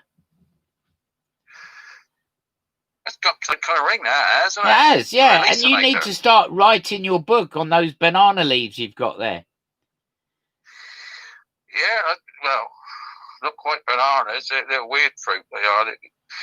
They're about 5 times the size of a normal sort of banana, but they're shaped like well, I suppose the nearest shape you could call them is like a triangle, I suppose, but they're rounded. That like cheese sandwich. Yeah, they're like round triangles, you know, and so I suppose around it, because if they fall off the tree, they don't hurt your head. Well, yeah, because if it fell off a tree and hit your head, it might actually spike your head, mightn't it? No, they're not that hard. You know, they got probably about 2 millimeters thick shell. It easily breaks. So, All right. but the leaves there, the leaves we use for starting the fire. So you get to dry them out, and you can just crumple them up, and have to start the fire. Well, I'll tell you what, it sounds ideal. I'd like to come there. Well, maybe you can one day. Well, you never know. Maybe you come pick me up in your spaceship. Yeah, just watch out for a portal near you. I know. Well, that's a toilet, isn't it? So, I've got one of them near me, but, it'd be a different type of portal, wasn't it? Wasn't it? Wouldn't it? Well, yeah. Do one all together. Well, it's been fascinating, Captain Had It. And obviously, in the next couple of weeks, we're going to get the ongoing adventures of Captain Had It in space, by the sounds of it. Yeah, it can well be if I can get this bloody thing up in the air. I don't know how to drive it, but it probably drive itself. It's probably got autopilots, hasn't it? It may well have. But first things first, I've got to get in there.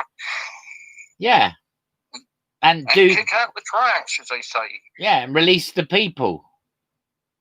Well, most of them are gone. Oh, well, that's good. As far as I know, it's the inhabitants, normal inhabitants, the all right. aliens, extraterrestrials, or wherever they are. They need to be released by the releaseinator. The releaseinator. Yes. Not the Terminator. It's the releaseinator. I'll be back. Yeah, something like that. Yeah. I'll be back. That's that's a very poor impersonation of somebody called Arnold Schwarzenegger. Yeah, exactly. He's probably alien too. I think he probably is. And maybe we all are. So maybe when you go back, you might meet a planet full of people like you. Nah, I don't think so. Oh, okay. All right. No. There's stranger things have happened. I mean, well, that's true. Now. Yeah. Well, it's been fascinating talking to you, Captain Had It.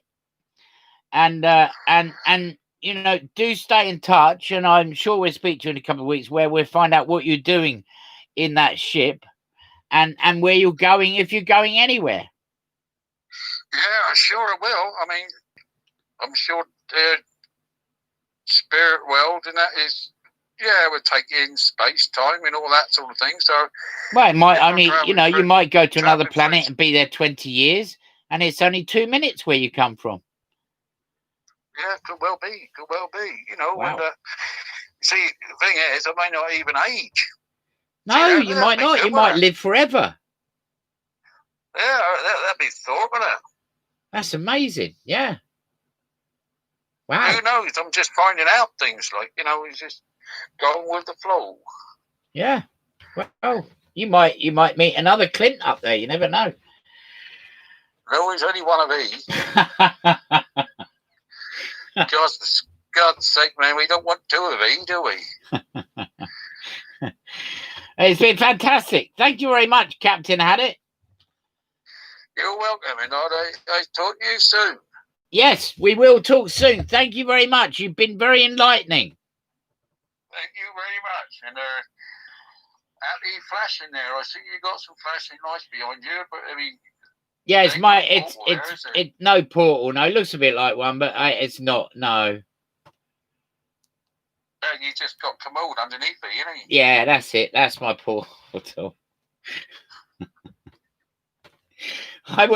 We will speak to you next week. Thank you very much, Captain Had It. Yeah. Bye.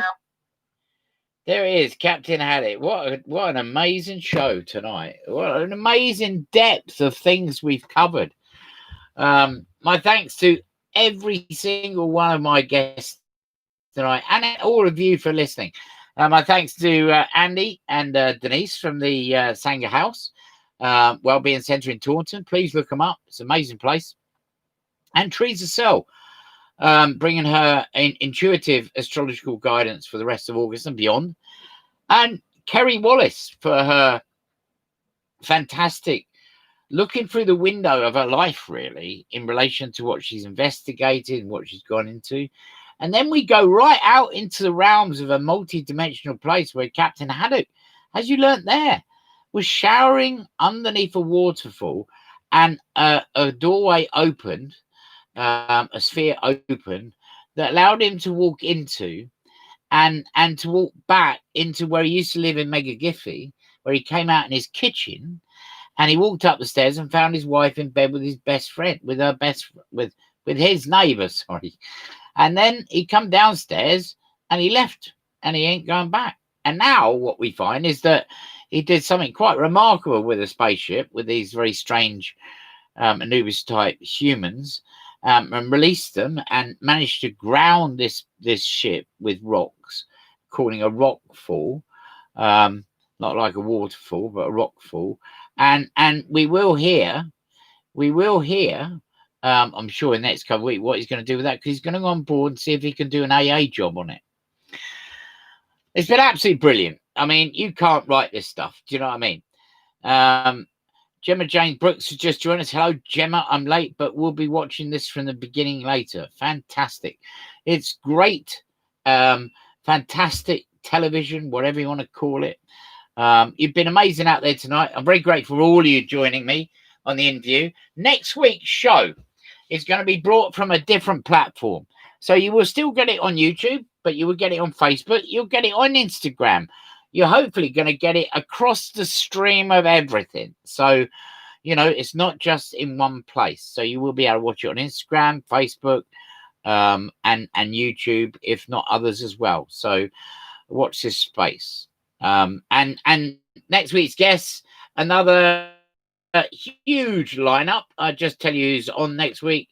We have got Mags Cluey, which she's actually the lady who is actually building a retreat on the outskirts of Glastonbury. Lovely lady. I must get out to see her. Patrick Gamble, the famous psychic artist. Linda Bassett, who's been on the show many, many times. Very talented and very outspoken person as well in her fields and what she knows. She will be on as well. And a surprise guest as well. After that, the next week, we've got Louise Love on the 30th of August, Barbara Hennessy, Karen Price, and Nicola Parkinson, and a special guest. So loads to look forward to, loads to talk about. This is what this show's about. And I'd like to say also that Simon Heathcote, well done, because Simon Heathcote's made a decision. He's leaving this country. He's going somewhere else. We're still going to have him on the show, so don't worry about that. And we look forward to speaking to him soon. Have a fantastic rest of the week out there, weekend, whatever you want to call it. Catch up with this anytime you like. It is going to be put out onto Facebook, as last week's show wasn't. I will put them both out there very, very soon, if not today, tomorrow. Have a great one, and I will speak to you very soon. And watch this space for news on how to watch the show from next week onwards. Have a great one. Good night. Goodbye.